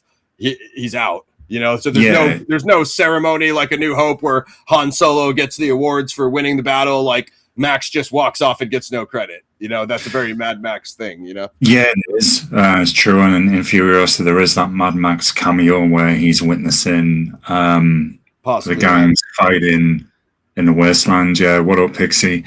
Well, that's a problem with Furiosa. It's not as bad as everybody says, but it just doesn't quite deliver. So you are disappointed, and then Fury Road, as you said, Furiosa gets a moment in that film, and that's the pity. So hopefully, like I said, we do get Mad Max Wastelands, because been wanting that a long time, and hopefully that arrives. Do you have a comparison between the two actresses' performances, Charlize Theron, Furiosa and Fury Road, versus Anya Taylor-Joy as younger actress Furiosa? And Charlie Theron, definite. I don't think Anya did bad. I actually think she's a great actress. But I think Charlize is stronger, and she definitely has more of a sci-fi pedigree. Yeah, exactly. Charlize has some epic movies, and I think she's a good actor. Same. Actually, I'm going to dare say I think one of the best female actors around. Actually, I'm not on the Sci-Fi Action. I'm not far behind you, because she has Prometheus, she has Fury Road. Honestly, I think she could have been a good Aeon Flux. I just think that movie just didn't work. But if you would have had like a grindhouse director, like a Rodriguez or somebody that would have approached it like Aeon Flux Grindhouse, I think they would have. I think she could have worked. So I don't blame the movie being bad on her performance. Well, definitely not. But no disrespect to, was it Anna Taylor-Joy, I think? No disrespect to her. No, Charlize, definitely. In Anya's defense, she took the role at a younger age than the experience that Charlize had when she took it on. So Anya is going to be playing Paul Atreides' sister in Dune 3. So she's working her way up the sci-fi ranks as well. Well, that's interesting. Given she was so young when she got in the game, I still think she has room to grow and be one of those sci-fi actresses. The performance isn't that bad, like we said. The problem with Furiosa compared to Fury Road is Furiosa doesn't quite deliver. Imperator 1, yes, was the Mad Max sensei that I was remembering.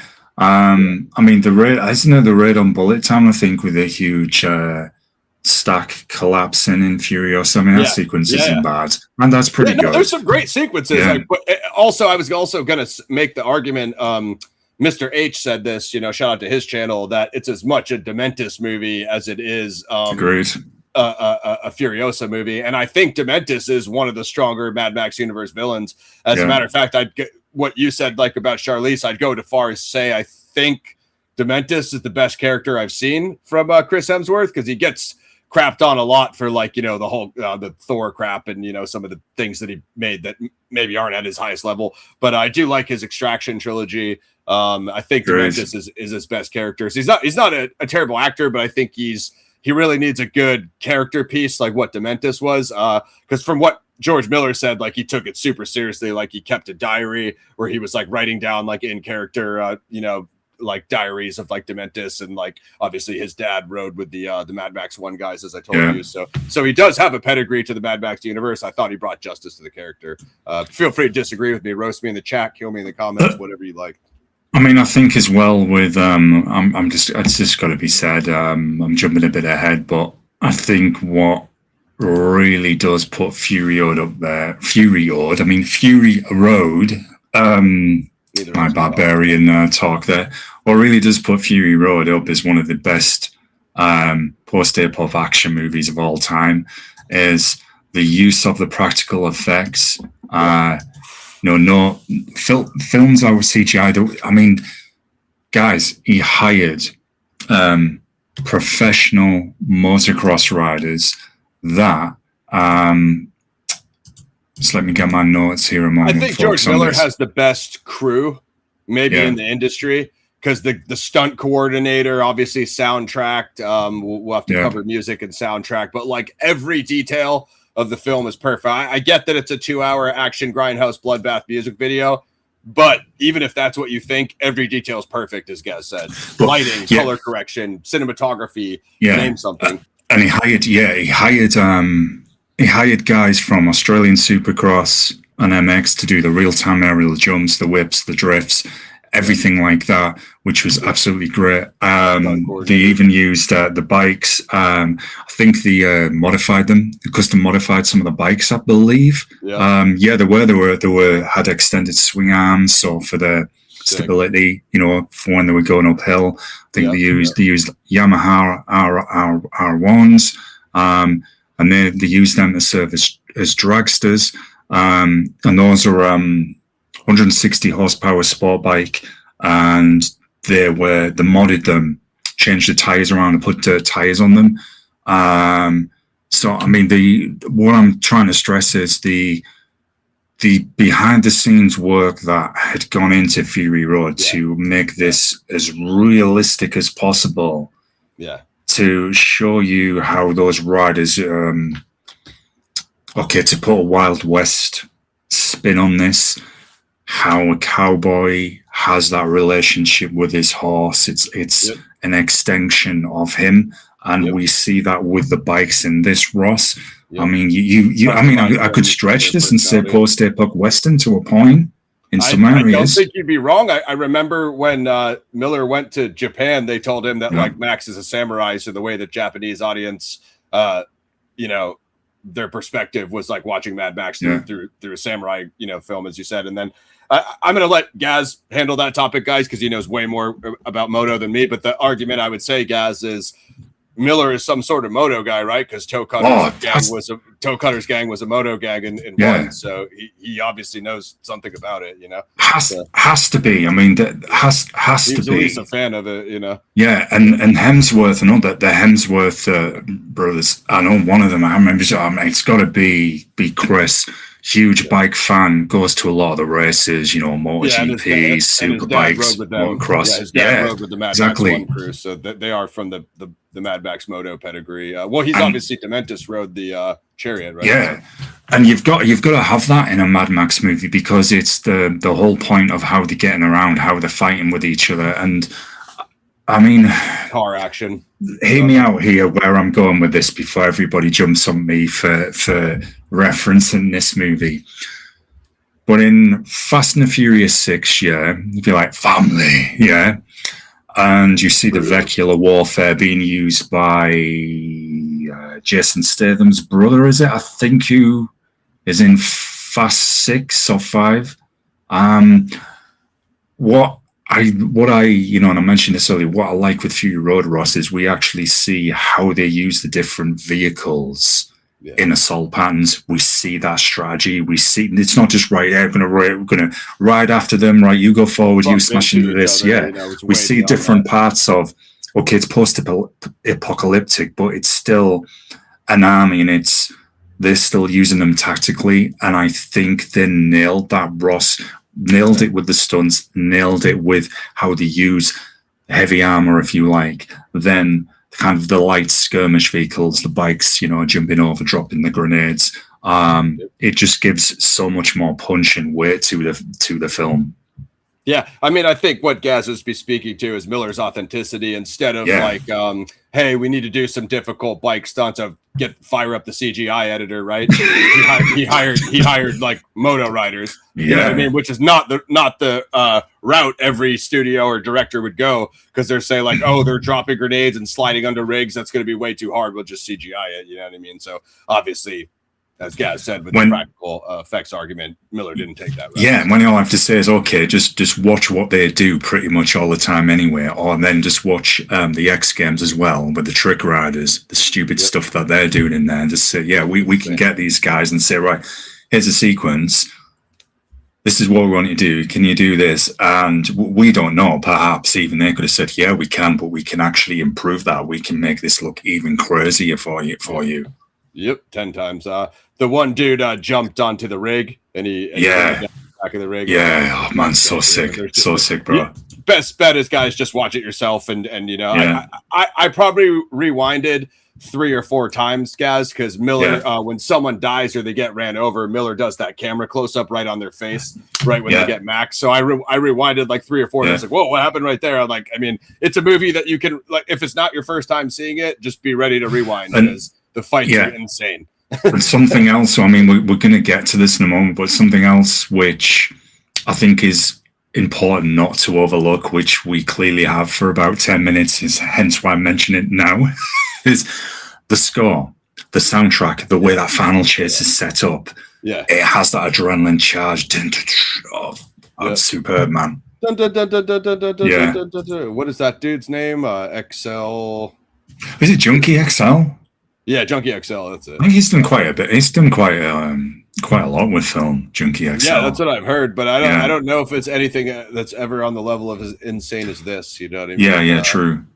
So let's get into some more notes, guys. Let's talk about development. Fury Road had a lengthy gestation period. 87, Miller had the idea of making a Mad Max installment that was almost a continuous chase. So there it is. So can you look up what year Road Warrior was for me, guys? I want to see how long after that. Is Road Warrior 81?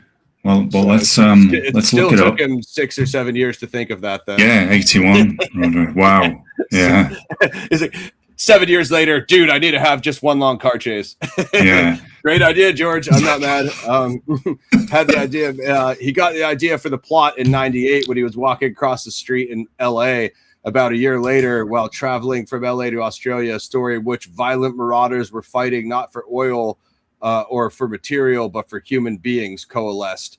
Miller said he worked with 5 storyboard artists to design the film in storyboard form before writing the screenplay, producing about 3,500 panels, which is almost the same as the number of shot in the finished film, as he wanted the film to be almost a continuous chase with relatively little dialogue and to have the visuals come first. The screenplay was written with Nico Laoris and cult British comic creator Brendan McCarthy, who also designed many of the new characters and vehicles. It sounds like that guy's awesome. So one thing I did hear, guys, is this is the only movie I know of that was supposedly pitched with just storyboards and not a script. So he basically brought like 3,000 of those panels to the studio, and he was like, "Hey, I'm making this one next." And they were like, "Oh, cool. Where's the script?" And he's like, "Here's the panels."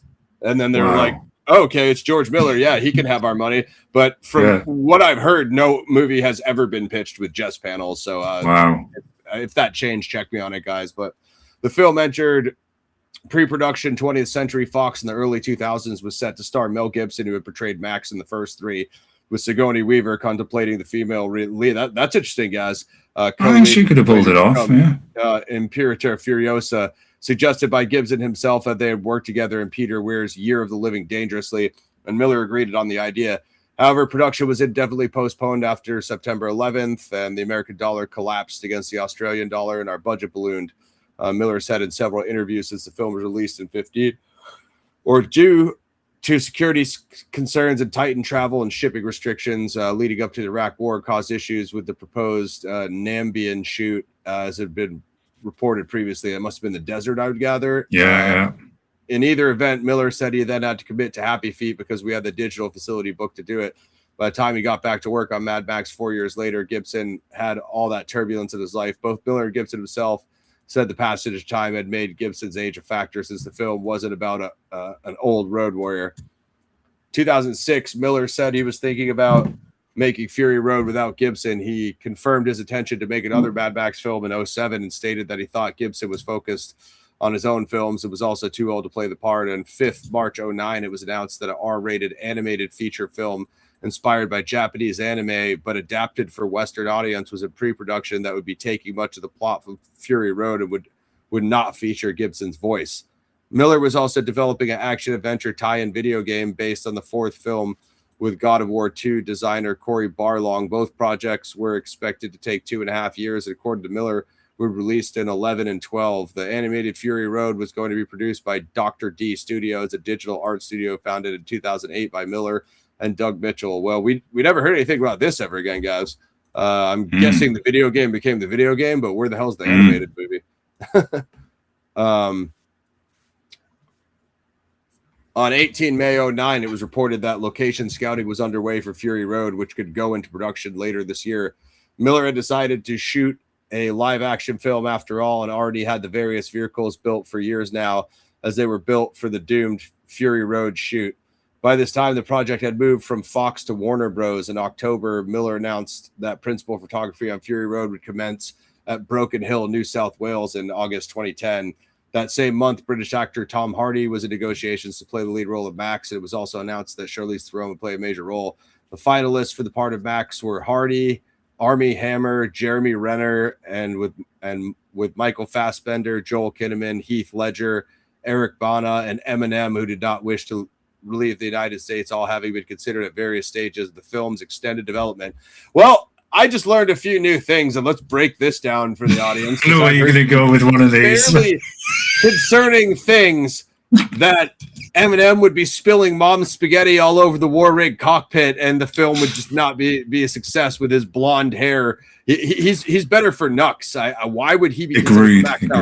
Yeah. Heath Ledger's interesting. I don't mind Joel Kinnaman. I like Michael Fassbender. He's too old now. Yeah. What accent was Jeremy Renner going to use? He was going to try to be, oi, quikey, an Australian, mate. I can't see Renner in that role. You don't see him personally, doing it? Nah. I don't mind Eric Bana. I haven't seen him do much lately. So Tom Hardy's the best out of all these. Maybe Ledger's second. I would have rocked with a Ledger. Yeah. I don't know. Eminem, what the hell is that? Hardly announced he has been cast on Friday night with Jonathan Ross. It's June 22. July 2010, Miller announced plans to shoot 2 Mad Max films back to back entitled Mad Max Fury Road and Mad Max Furiosa. Weta digitally was involved when it was scheduled the 2012 release. The company was to handle visual effects until production was postponed from November 2010 start date.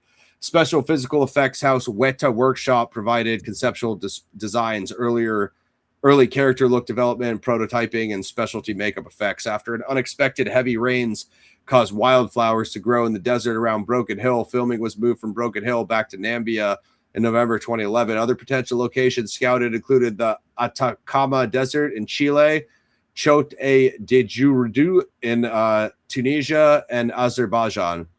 Miller said that he did not feel he had to top the production design of previous films in the series. Instead, he wanted the design to harken back to the earlier films and reflect the changes of the past 30 years. Colin Gibson, the production designer, said the filmmakers developed an internally consistent history to explain the film's look and justify use of hot rods. He designed the vehicles in the film, some of which were constructed as early as 2003 and all of which were fully functional. Of the 150 vehicles constructed, only 88 survived to the end of the filming, with the others built to facilitate their intended method of destruction. The War Rig, the film's most prominent vehicle, was made by combining the Tatra 815 and Chevrolet Fleetmaster and fusing a Volkswagen Beetle to the hull, among other modifications. The cars were designed with an emphasis on detail and characterization. An effort was made to show the various characters' attempts to recycle the remains of civilization and their feelings of guilt and loss. I think that's like what you were referring to, guys, with the bikes as well. You want to take filming, Ghazi, and then I'll do post-production? Yeah, definitely. So filming, cinematographer John Seal came out of retirement to shoot Fury Road, replacing Dean Samler, the cinematographer of the previous 2 Mad Max films, who had left near the end of its preparation period. It was the first project Seal filmed with digital cameras. Interesting. He outfitted his crew with 6 ARRI Alexa Pluses and 4 Alexa MS, as well as a number of Canon EOS 5Ds and Olympus Pen EP5s that were used as crash cams for the action sequences. Nice. Those close-ups I was talking about. Yeah, definitely. Sick. As the Canon cameras were simple consumer-grade ones, when one would break, the crew would simply source new ones locally from an airport store. Yeah. Because of the fast-paced editing style Miller intended for the film, he asked Seal to keep the point of interest of each shot in the center of the frame so the audience did not have to search for it. Yeah.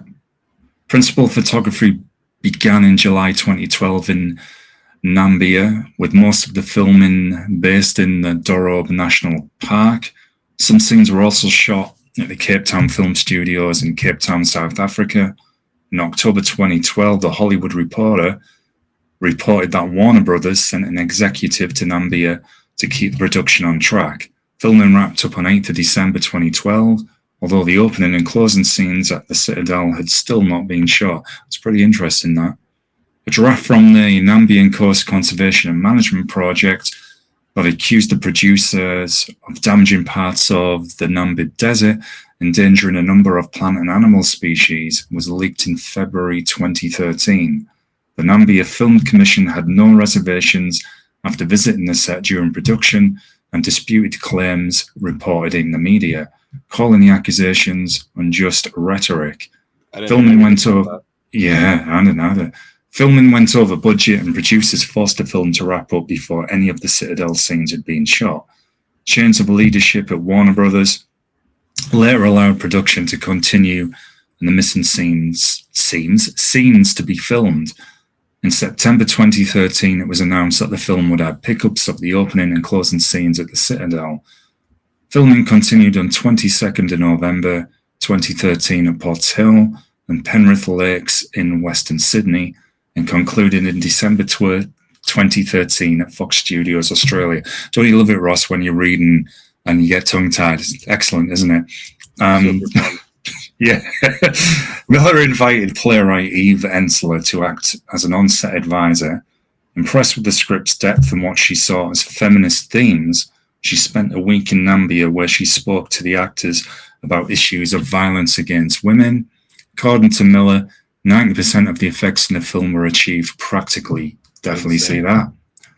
Both the doof wagon, I nearly said something else, both the doof wagon and the doof warrior's guitar are fully functional, and none of his scenes were rendered using CGI, even when the guitar shoots fire. I remember watching something on that, Ross. I was really sick. Yeah. Literally, yeah. Second unit director and supervising stunt coordinator. Something's just appeared in my head, Ross. Remind me, just thought of something, I'll tell you in a moment. Second unit director and supervising stunt coordinator Guy Norris was in charge of 150 stunt performers, some of whom were from the Cirque du Soleil. I'm going to butcher this, Cirque du Soleil, Soleil or whatever. So that's Cirque du Soleil, kind of like circus thing. Yeah, you're talking about. So those must be the trapeze dudes, I would guess. Yeah, my Francais is terrible. Oui. Yeah. Oui, la la la, ooh la la, va va boom. Hardy later said he had a hard time seeing Miller's vision during production, which frustrated him. He understood after seeing the finished film, however, and started his Cannes press briefing with a lengthy apology to Miller, calling director brilliant. Theron and Hardy clashed on set during filming. Hardy would show up late. Yeah, that's true. Late to set, frequently disrupting the shooting schedule. He did apologize for his behavior on that. I read about it. I was just thinking, Ross, before they had some brutal arguments. Go ahead, Guzzy. Yeah, I was just thinking before we got to this. It just popped in my head now. I say this directly for fans who are. I'm not really a fan of the guy's films. I'm not particularly crazy on his music, but I was just thinking, Ross, Rob Zombie with kind of like a Mad Max post-apoc movie or something like that, or getting him on board maybe to contribute or even to play kind of one of these war bosses or something. That would probably be pretty sick, and that would be interesting to see. It just came to me as I was reading that. It would work for sure. For sure. Do you want me to take post-production? No, I'll take it. The problem is, like, with the Americans is, like, I think Miller shoots almost everything down there. Like the Eminem situation, a lot of our guys don't. First of all, we don't have Australian accents, so if you see me pop up and yo, Max, let's go. I'm clearly from Boston, dude. It doesn't quite fit. Time. Give me a latte, yeah. This dude he's not from the wasteland, clearly. But I saw some of the stuff when they were working on Furiosa, and I would love to get down, even if to not background actor, whatever, even maybe just get on set and help them out with something, you know what I mean? Just to say that I worked on a George Miller set. Like this dude worked with 150 stunt performers, you know what I mean? Like just absolutely crazy, man.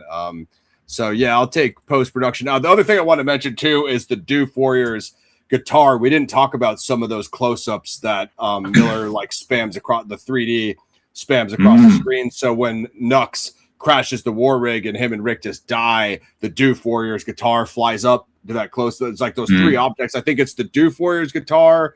I think maybe something else, and then that maybe it's the war rig wheel, because they've made such a big deal about the wheels and having the skulls on them. So like he has those kind of like close-ups that fly into the camera, which is crazy. Yeah. And the riffs that guy used as well, the music nerd in me was like identifying the subgenres as he was playing the riffs, like, oh yeah, that's a riff from this style, that's a riff from this or whatever. But that adds to the movie, Ross. It's excellent.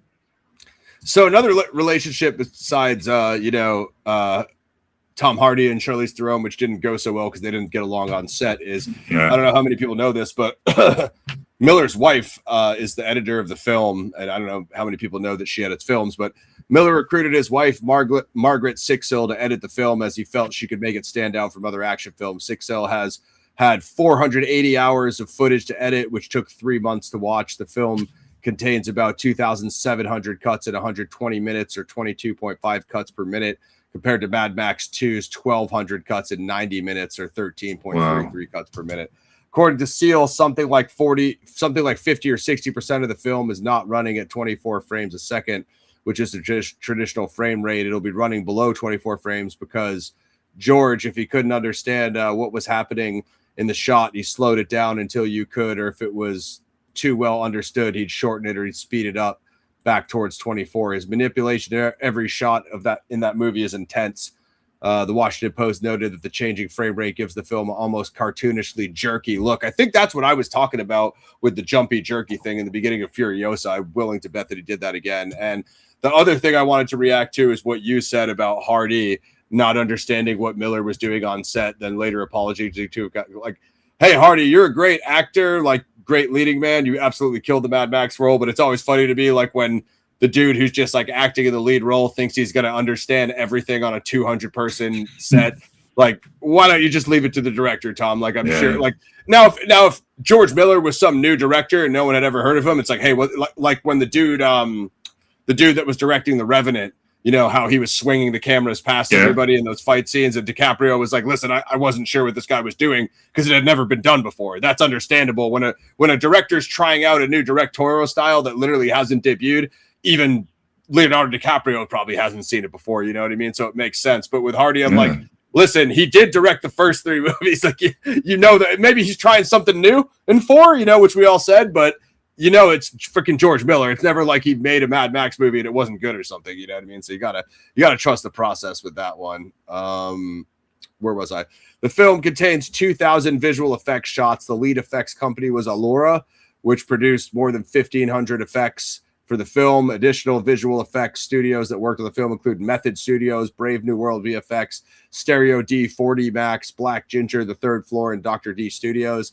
The effects work included altering lighting and time of day, weather effects, terrain replacement, and plate composition. Sound designer, I wanted to shout out the sound editing because it's crazy.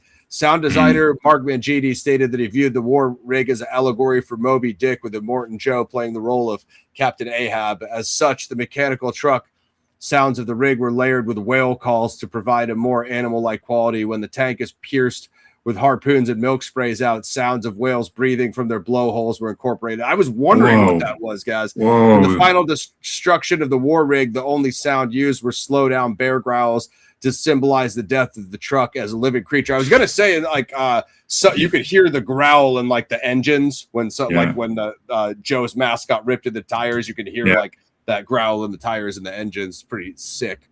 Do you have anything else you want me to cruise on?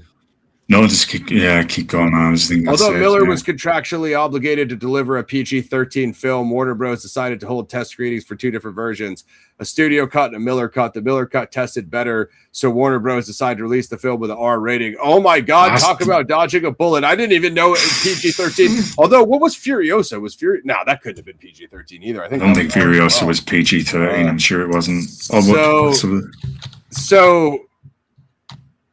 Okay. Thank you, Warner Brothers. We like when, you know what I mean, they give us a higher rating for something that tested better. But wow, I didn't realize we dodged a bullet on the PG-13 rating on this movie. That would have been trash. Miller had originally planned to shoot the film in native 3D, but this idea was eventually scrapped due to both budgetary concerns and doubts that the 3D cameras could withstand the tough desert filming conditions and extensive stunt work. It was converted to 3D in post-production instead. Then I could tear through those themes. What do you got, guys? Yeah, I'm just going to say definitely dodged a bullet. Once again, doesn't that highlight something where we see this a lot with movies where the studio thinks better than the director, and then, of course, we hear all these stories. We didn't get the true vision of the film, or that film is locked in a vault somewhere, which people still haven't seen. So I'm glad that we got Miller's cut. That we didn't get that just Mad Max PG-13. Bro. Insane. Words that have never been said by anyone who's worked on a Mad Max movie or any Mad Max fan, by the way. So, yeah. Themes: survival and humanity, feminism, disability, other themes. Miller describes the film as a very simple allegory, almost a Western on wheels. And you said Western, Gaz. Yeah, nice. Further themes pointed out by critics include vengeance, solidarity, home, and redemption. Home dominates the motivations of Max, Furiosa, and the 5 wives. Max's home was destroyed. Furiosa was taken for home, and the wives are in search of a new home to raise their children. The unity of these characters harnesses a concern for family, which is a common theme in Miller films. The themes of ecological collapse and moral decadence are also present in the film. You want to try to rip through these next few for you guys. Do you want to take comic books and theatrical, and I'll rip through home media real quick? Yeah, I'll demonstrate a lesson in pronouncing words live. Sometimes, folks, I've got to, once I hear how something is pronounced, then I can say it. So, anyway, comic books. In May 2015, Vertigo Comics began publishing a book prequel limited series consisting of 4 issues, with each issue focusing on the backstory of 1 or 2 of the film's characters. The first issue, titled Mad Max Fury Road Nux and Immortan Joe, was released on 20th of May. The second, Mad Max Fury Road Furiosa, that's pretty good, that one, I've read that, was released on 17th of June. And the third, Mad Max Fury Road, that's cool as well, Mad Max, was released on 8th of July. And the fourth, Mad Max Fury Road, Mad Max 2, and it was released on the 5th of August. Might be confusing people there, issue number I should have said. A deluxe edition hardcover collection of art inspired by the film, titled Mad Max Fury Road Inspired Art. This deluxe edition was released by Vertigo on May the 6th. I've seen that, bro. I knew someone who had that deluxe hardcover edition, and it was super sick. You know, so seeing did it have all the issues in it with a hardcover? Yeah, I think it did. Yeah, I might get that. It's pretty tight. So we'll go on to theatrical, and I'll demonstrate again just what a linguist I am. I actually do speak some other languages, but you wouldn't think that by my awesome pronunciations. Pitiful attempt at your native tongue? Yeah, exactly. French isn't one of them. That's my excuse. French isn't one of those languages. Clearly. That's why I was horrible at it. Yeah, not that anyone would have ever have got that, would they? It's like, Ross regularly has to translate my own language for me. Like, well, of course we both speak English, and it's our native tongue. I'm like, Ross, can you explain to me what I'm trying to say? Be like, yeah, guys, here you go. I'll translate it for you. Legendary strugglers of English, no problem. so only born with it, folks. No big deal. yeah. It's only our mother tongues. Yeah. Theatrical. The film had its world premiere at the TCL Chinese Theatre in Los Angeles on May the 7th, 2015. It screened out of competition at the 68th Cannes Film Festival on May the 14th. And it was theatrically released in the US the next day. Home media. I'll take home media one. Oh, yeah, go on, bro. Go on then.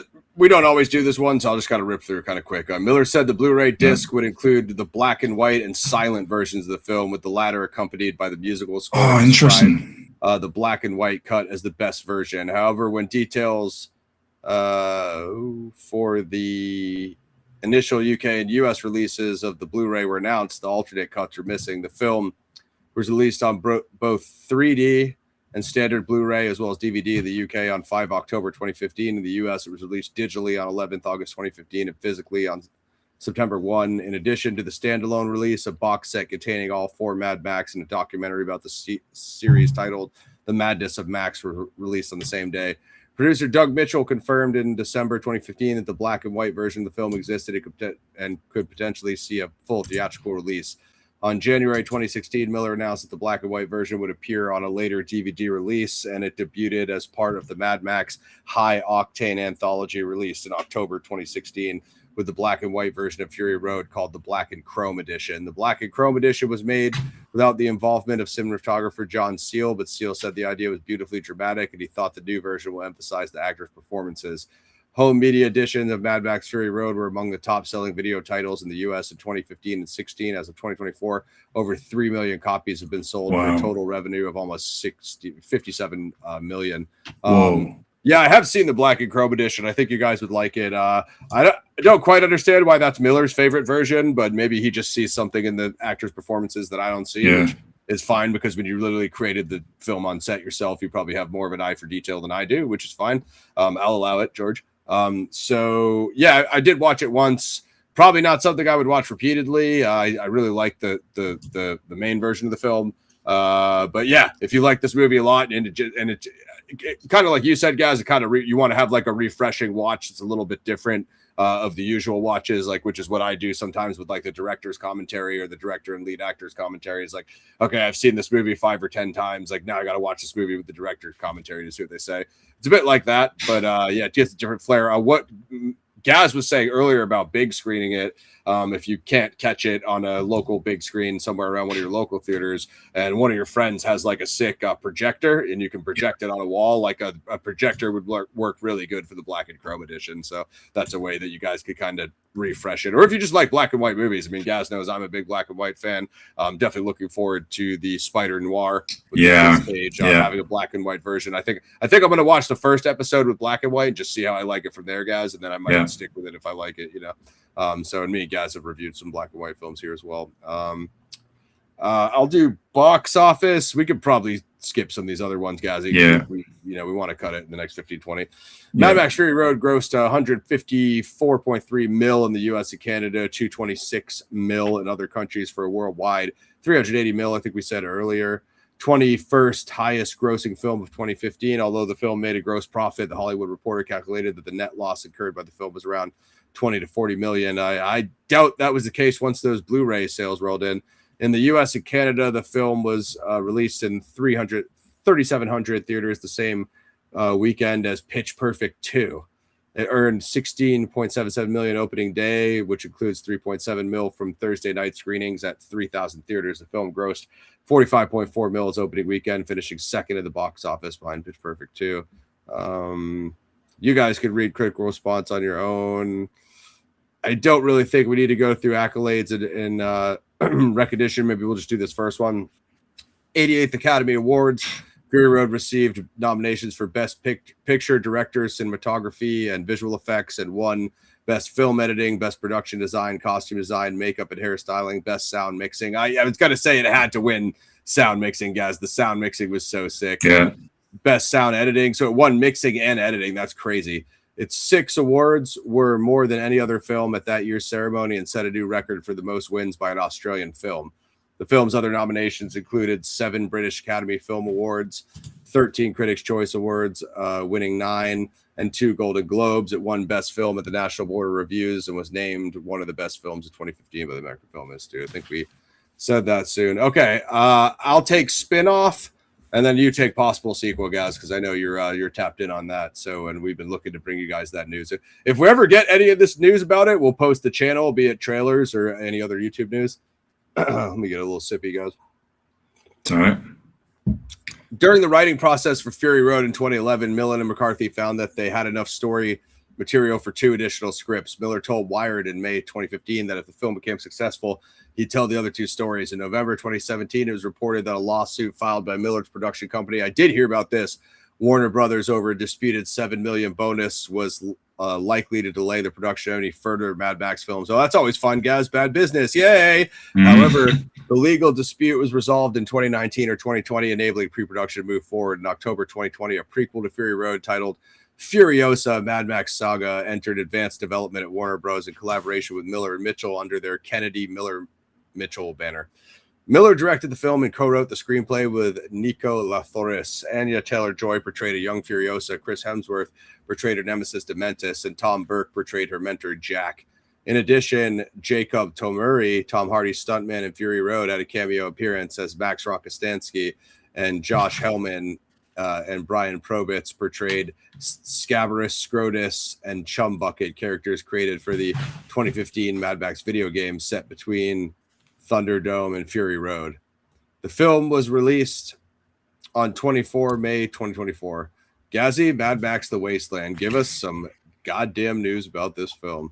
Yeah, right. So in March 2015, during an interview with Esquire, Hardy revealed that he was attached to star in 3 more Mad Max films following Fury Road. In July 2019, Miller told IndieWire that 3 films were being considered, 2 Mad Max stories and a Furiosa story, the latter of which was eventually produced first. Can I just say, George, please bring us 2 more Mad Max movies? Or just The Wasteland, another one as well. We need 2, please. I want to hear about that animation, because he was like, hey, I'm developing as an animation. Okay, I'm not doing that anymore. I'm making a live action film. But if he's not making Fury Road animation, he can make any other Mad Max animation. Yeah, just give us something. Anything you want, George. Whatever your schedule. Yeah. Anything but Happy Feet 3. But, whatever you can schedule, George. Thank you, sir. Yeah. In May 2015, Miller revealed... more than a concept art.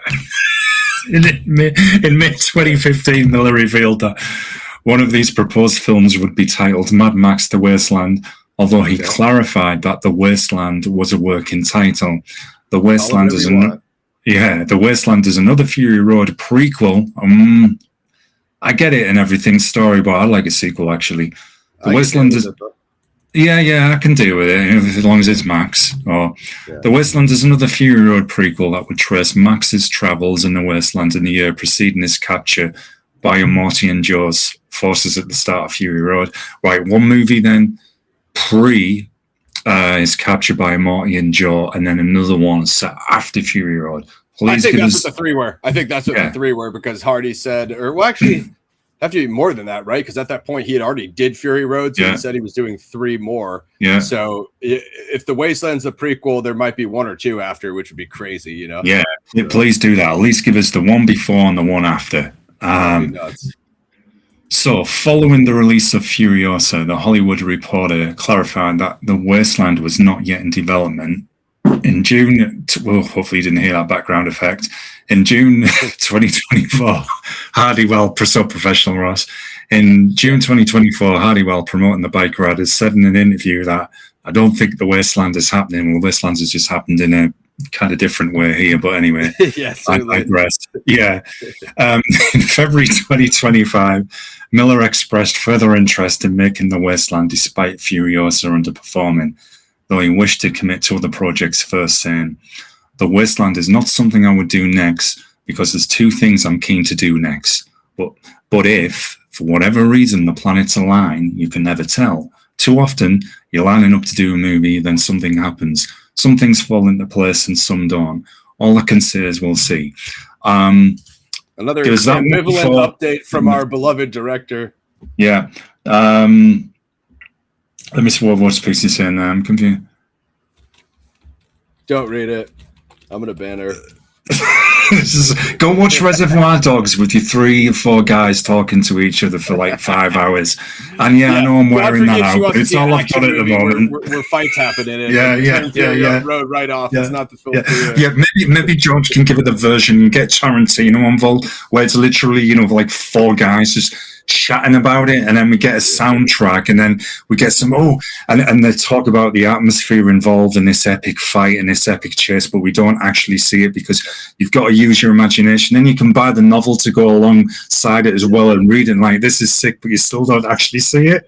The only way you can slow it down from there is just by reading it. Like, I think that's what the sequel is. It's just Max Furiosa, that other dude, and like Tom Burke's character, and maybe 1 or 2 characters sitting in a cantina, like, man, what a crazy chase that was in Fury Road, and they just talked about it. Like remember when that happened? That was crazy. The coffee shop audio novel edition, and where they intentionally recite it slowly as well, and then you get interludes of them supping the coffee, like. Max and them just sitting around at the pub drinking beers, talking about the chase that they used to be in. Man, that was so crazy. But it's another ambivalent statement from our director. Hey, some things fall into place and some don't, so we shall see.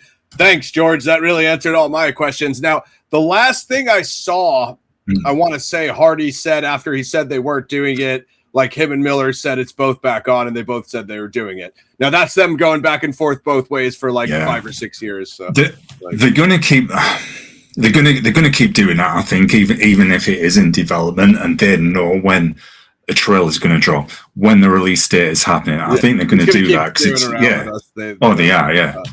I'll give them some things to do. We have the comic books. We have the video. The video game's actually fire. So check out Mad Max Open World survival game on YouTube, guys. You get to build your own cars. You get to do a lot with the rigs. You get to fight the war boys. You get to see Scrotus, who's a character from Furiosa. It's a bit of a Furiosa prequel, if I'm not mistaken, guys. So that game's really sick. I would take an animation. I would take more, comics or graphic novels. I think that's where we're at. When we're sitting and waiting for the Wasteland. Yeah, totally as well. Totally agree with you. Sorry, man. I'm getting quite goofy now. That's why you come here. Yeah, when you're not watching movies about it, as Gaz said, you're watching this stream. It's like the equivalent of. And it descends into chaos as usual. Yeah, this never happens on this channel. No, it doesn't, does it? No. Surprise, guys. Don't act surprised. I think we're at ratings, Gazzy. Unless you have any final thoughts, I just want to see rest in peace to Hugh Keays-Byrne, Mad Max legend. Obviously, Toecutter performance in Mad Max 1. Obviously, Fury Road. Shout out to our man Crypt Rick. Rick was supposed to come on with us, Pixie, but he had a family issue. So Rick, we'll get him on another comment with like your little short text, Matt, Fury Road review. Feel free to throw that in the comments, and we'll pin it for you. I think we're likely at, that was everything on Wiki, right? I think we ripped through all my notes. And like we said, so there are comics, there's a sick video game, so check that out. And there is a little bit more of the Mad Max universe out there that you guys can check out on your own. I think we're at ratings, folks. Get ready to drop your rating. Pixie doesn't know what's going on. She thinks Mel Gibson is the only Mad Max, and she's mistaken. And this isn't a remake, Pixie, so you better lock in. She's going to have to put this one on her watch. Pixie, you don't watch any movies past like 98, huh? Like she thinks once it went into the 2000s, it's just. This is one worth watching. Trust me, we were all Mad Max fanboys. Me, Ross, and Mac, and this is and this really is up there. This is the modern era. It's weird that this cleaned up at the Oscars because it's such a hard R grindhouse movie. That you know what I mean. But at least they recognize that they did have the best sound editing. The Junkie XL soundtrack. We forgot to talk music. Bangers. You know what I mean? Absolute bangers. So I think we're gonna do. We're like over 2 hours on this one, guys. But it is a PXF classic. We're going to. Okay, that's fair. It's a little low, but it's fair. It's an 8.1. I think this is maybe the most ratings we've seen on a movie, guys. 1.2 million ratings on IMDb is crazy. 8.1 out of 10 is the average. I think me and Gazer may both be at the same rating, which is 10 out of 10 for both. 10 out of 10 has to be. Yeah. 10 out of 10. 10 out of 10 out of 10. There's no way this cannot be a 10 when the use of practical effects of the CGI, hiring professional MX riders brought to do those sequences. The way they built some of those vehicles to be destroyed. I think there was, I don't know if either of us read this out from the wiki, but I think what was it? We did. It was 150 and 88 survived. So they killed quite a few, like 40 of them or something. Yeah. So much effort went into deliver something that really brought that immersive, claustrophobic, anxiety, stress-driven world, which you could imagine that would be if it existed. The PTSD 100%. That Max is suffering. Immortan Joe, probably one of the most epic villains we've seen since Heath Ledger's Joker. Absolutely, hands down. Charlize Theron, Furiosa, absolutely awesome. Nicholas Hoult, Nux. Nux. What's his name? I just spaced on the dude's name. It was the Rictus Erectus dude. I used to. Nathan Jones, I think it is. Yeah. So he's fire too. Really stacked. Of course, rest in peace, Hugh Keays-Byrne, as Gaz said. Really stacked. Zoe Kravitz is even in there. She was toast. Bit of a little cameo. So really stacked. Use of music in a true supporting sense to really not with the guitarist, but the actual score to set up the sequences. Yep. This is just the sound effects with the animal growls and the whales and the engines, the gas pedals, everything's perfect, every detail. It's an unbelievable movie, and we haven't really quite seen anything like it since, like we said, Furiosa, not the world's worst movie, but doesn't quite deliver, doesn't quite give you that punch as you think you're going to get from the early part of the film. Whereas Fury Road doesn't have any moments that lack, Furiosa starts really good and then it just starts to unwind in terms of focusness. Whereas like the first half of Furiosa is really good, but it starts to get to a point where it's like not landing. And it's particularly the ending. It was not my favorite. But again, it has its moments. It has definitely the tremendous performance. It has things about it.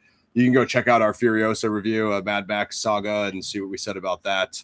But Fury Road is just on a different level. I think it's the apex of the Mad Max anthology. Although the original trilogy is great, the original trilogy is seminal. The original trilogy, at all purposes, created the post-apocalyptic genre, at least on a high level that anybody knows. But Fury Road is the next evolution. You know what I mean? There's definitely some sick combat scenes in Furiosa where they do some of that world building of the Fury Road universe. But again, you can see a lot of that in the video game as well on Steam. So check that out as well. And to reference the original trilogy, which I think people are going to want us to do now as well, which we can cover for you all. I think Lord Humongous from the Road Warrior would definitely be on the microphone champion this one. Yeah, hell yeah, dude, absolutely. So check it out, guys. I think it used to be on Netflix, but they took it down. So you guys will have to Google where to stream it. I could very quickly just see. I don't know if it would it already be on Paramount Plus. I'm just not sure, because nowadays, like when it's so annoying, guys. You go to watch something and then like they take it off where you usually watch it, and then you can't find it. So let's see, Mad Max. No, I don't think it's on. I don't think it's on Paramount Plus either. But really quick, guys, we'd be remiss if we didn't get out of here with doing picks for that MMA Netflix card. Ronda Rousey versus Gina Carano are headlining. So we have the Nate Diaz and Mike Perry fight on there. Triple main event. I'm probably going Perry on that. Francis Ngannou versus Linz. Probably Francis, to be honest with you. I mean, who knows, unless Linz's like grappling's incredible. And then Junior Dos Santos is on the card, probably going for his. And there's some younger prospect guys on there. I don't really know too much of the undercard fighters, but those top three, I'm not really a Rousey fan, guys, so I'm gonna go ahead and pick Carano for the upset. So we'll see how that goes. So see how it all plays out. Nate's fire. I mean, Nate's fire. I mean, I respect him, but he hasn't fought MMA in 4 years, and he's 39 now. So it's like me getting in there. So when is that today? That card as well? Yeah, it's today, mate. Are you guys not doing promos over there? No, it's not. It's me. I slept, man, because my mind was on UFC. So that's actually today then. Wake up, dude. Yeah. Well, I'll we'll try. So that must be going out. Let's see. I'm just thinking, when's that start as well then? I think it starts 5 or 6. Yeah, I can tell you exactly on my phone. Yeah. I'm just trying to. I think it starts at 5 or 6. You're gonna have to turn on net shits. Yeah. Interesting, right? So I'll go Carano for the main event. Ngannou versus Linz. I'm gonna go Perry over Diaz. Yeah, I think I'm thinking Perry. Yeah.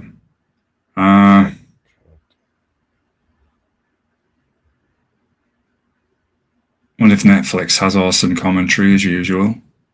I did complete the Hogan documentary, guys. It was pretty sick. It was a lot more Terry than it was Hogan. You know what I mean? So a lot of people were complaining about that. So it had like a lot of his background life, which wasn't the best, but it's still a wrestling documentary. I mean, the wrestling documentary is a bit like that. Gaz has been following the leagues for a long time, and like when you deep dive the actual people's lives, guys, it's not always the most happy, upbeat thing of what you think of the events and their character, you know? Yeah, I mean, look at... It's interesting nonetheless. The Nick Cage, GCW. Nick Cage. Nick Cage, Yeah, man, it's sometimes it's can be the reality. I mean, is far more. Oh, my mind's just escapes because we've been on for a while. To be desired. Yeah. Just trying to think of. Sure. Yeah. All right, so I'm gonna check. I'll probably take a look at that event then. Yeah, I'm not gonna watch much of the undercard, as I said, but I'll definitely watch the main events. I'll probably tune in like 4 or 5 events at the end or something. But Mad Max Fury Road, guys, make sure you go check that out. Obviously, the usual drops. Camera X on Tubi, like and wishlist it. Skate to Hell on DVD and on Amazon. The Thing Expanded is out now. You can order it.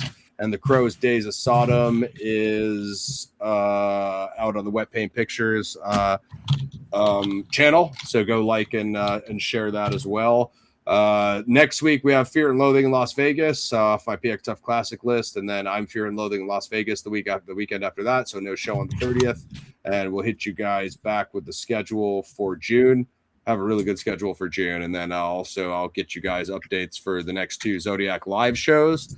And also the Lake Herman Road Ambush, episode 5 of the main series, getting pretty close on the edit. So I'll have an update as soon as I can on that for you guys. Of course, you can head over to the Patreon. Thanks for the link, Fire Pixie. We'll do some more Most Dangerous Game on there when we get a chance. It's been super busy, but I think the schedule should wind down in the next couple of weeks, guys, which would be nice because Gaz knows behind the scenes have been rough. You guys are lucky we've been doing the show weekly. So you can sub Gaz over on Mosh Shinobi, and we'll have some new stuff. So if you want to sub twitch.tv/Planet X Games, I've mostly been playing Toxic Commando, the John Carpenter game on there.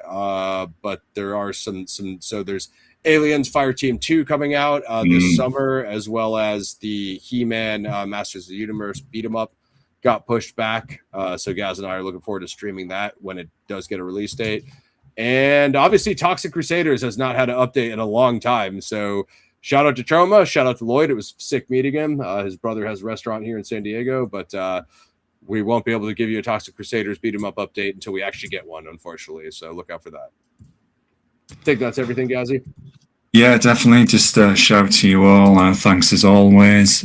See you on the next one. Definitely get the 4K if you can. I've got the street version. It is what it is. There's the Blu-ray. Yeah, there's the Chrome. I am interested in getting the Chrome edition when I can as well. Edition, yeah, I've got to get my hands on that. Fresh. Yeah, folks. Have a good one. We'll see you on the next one. Mad Max, Fury Road, 10 out of 10. Fire movie. Everybody take care. Have a good weekend. Netflix MMA. Actually, I'm going to Google one more thing. Conor McGregor. Oh, yeah. Too. I just want to see if the internet actually has this confirmed. Reportedly stalled 11 hours ago. Reportedly close. The highly is targeted to take place at 170. T-Mobile stalled by 3-round main event stipulation. All right. So I don't know. Yeah, I think that was finalizing deal 24 hours ago, close to finalizing deal. Yeah, I think they're still working on it. I don't think there's any major announcement on that yet. So like, sub, share, guys. Sub Gaz on Mosh Shinobi. You can follow twitch.tv/Planet X Games, and we definitely want to get some more content up there for you. Join us next week for Fear and Loathing Las Vegas. Johnny Depp, Benicio del Toro should be sick. We're out. Yeah. Peace.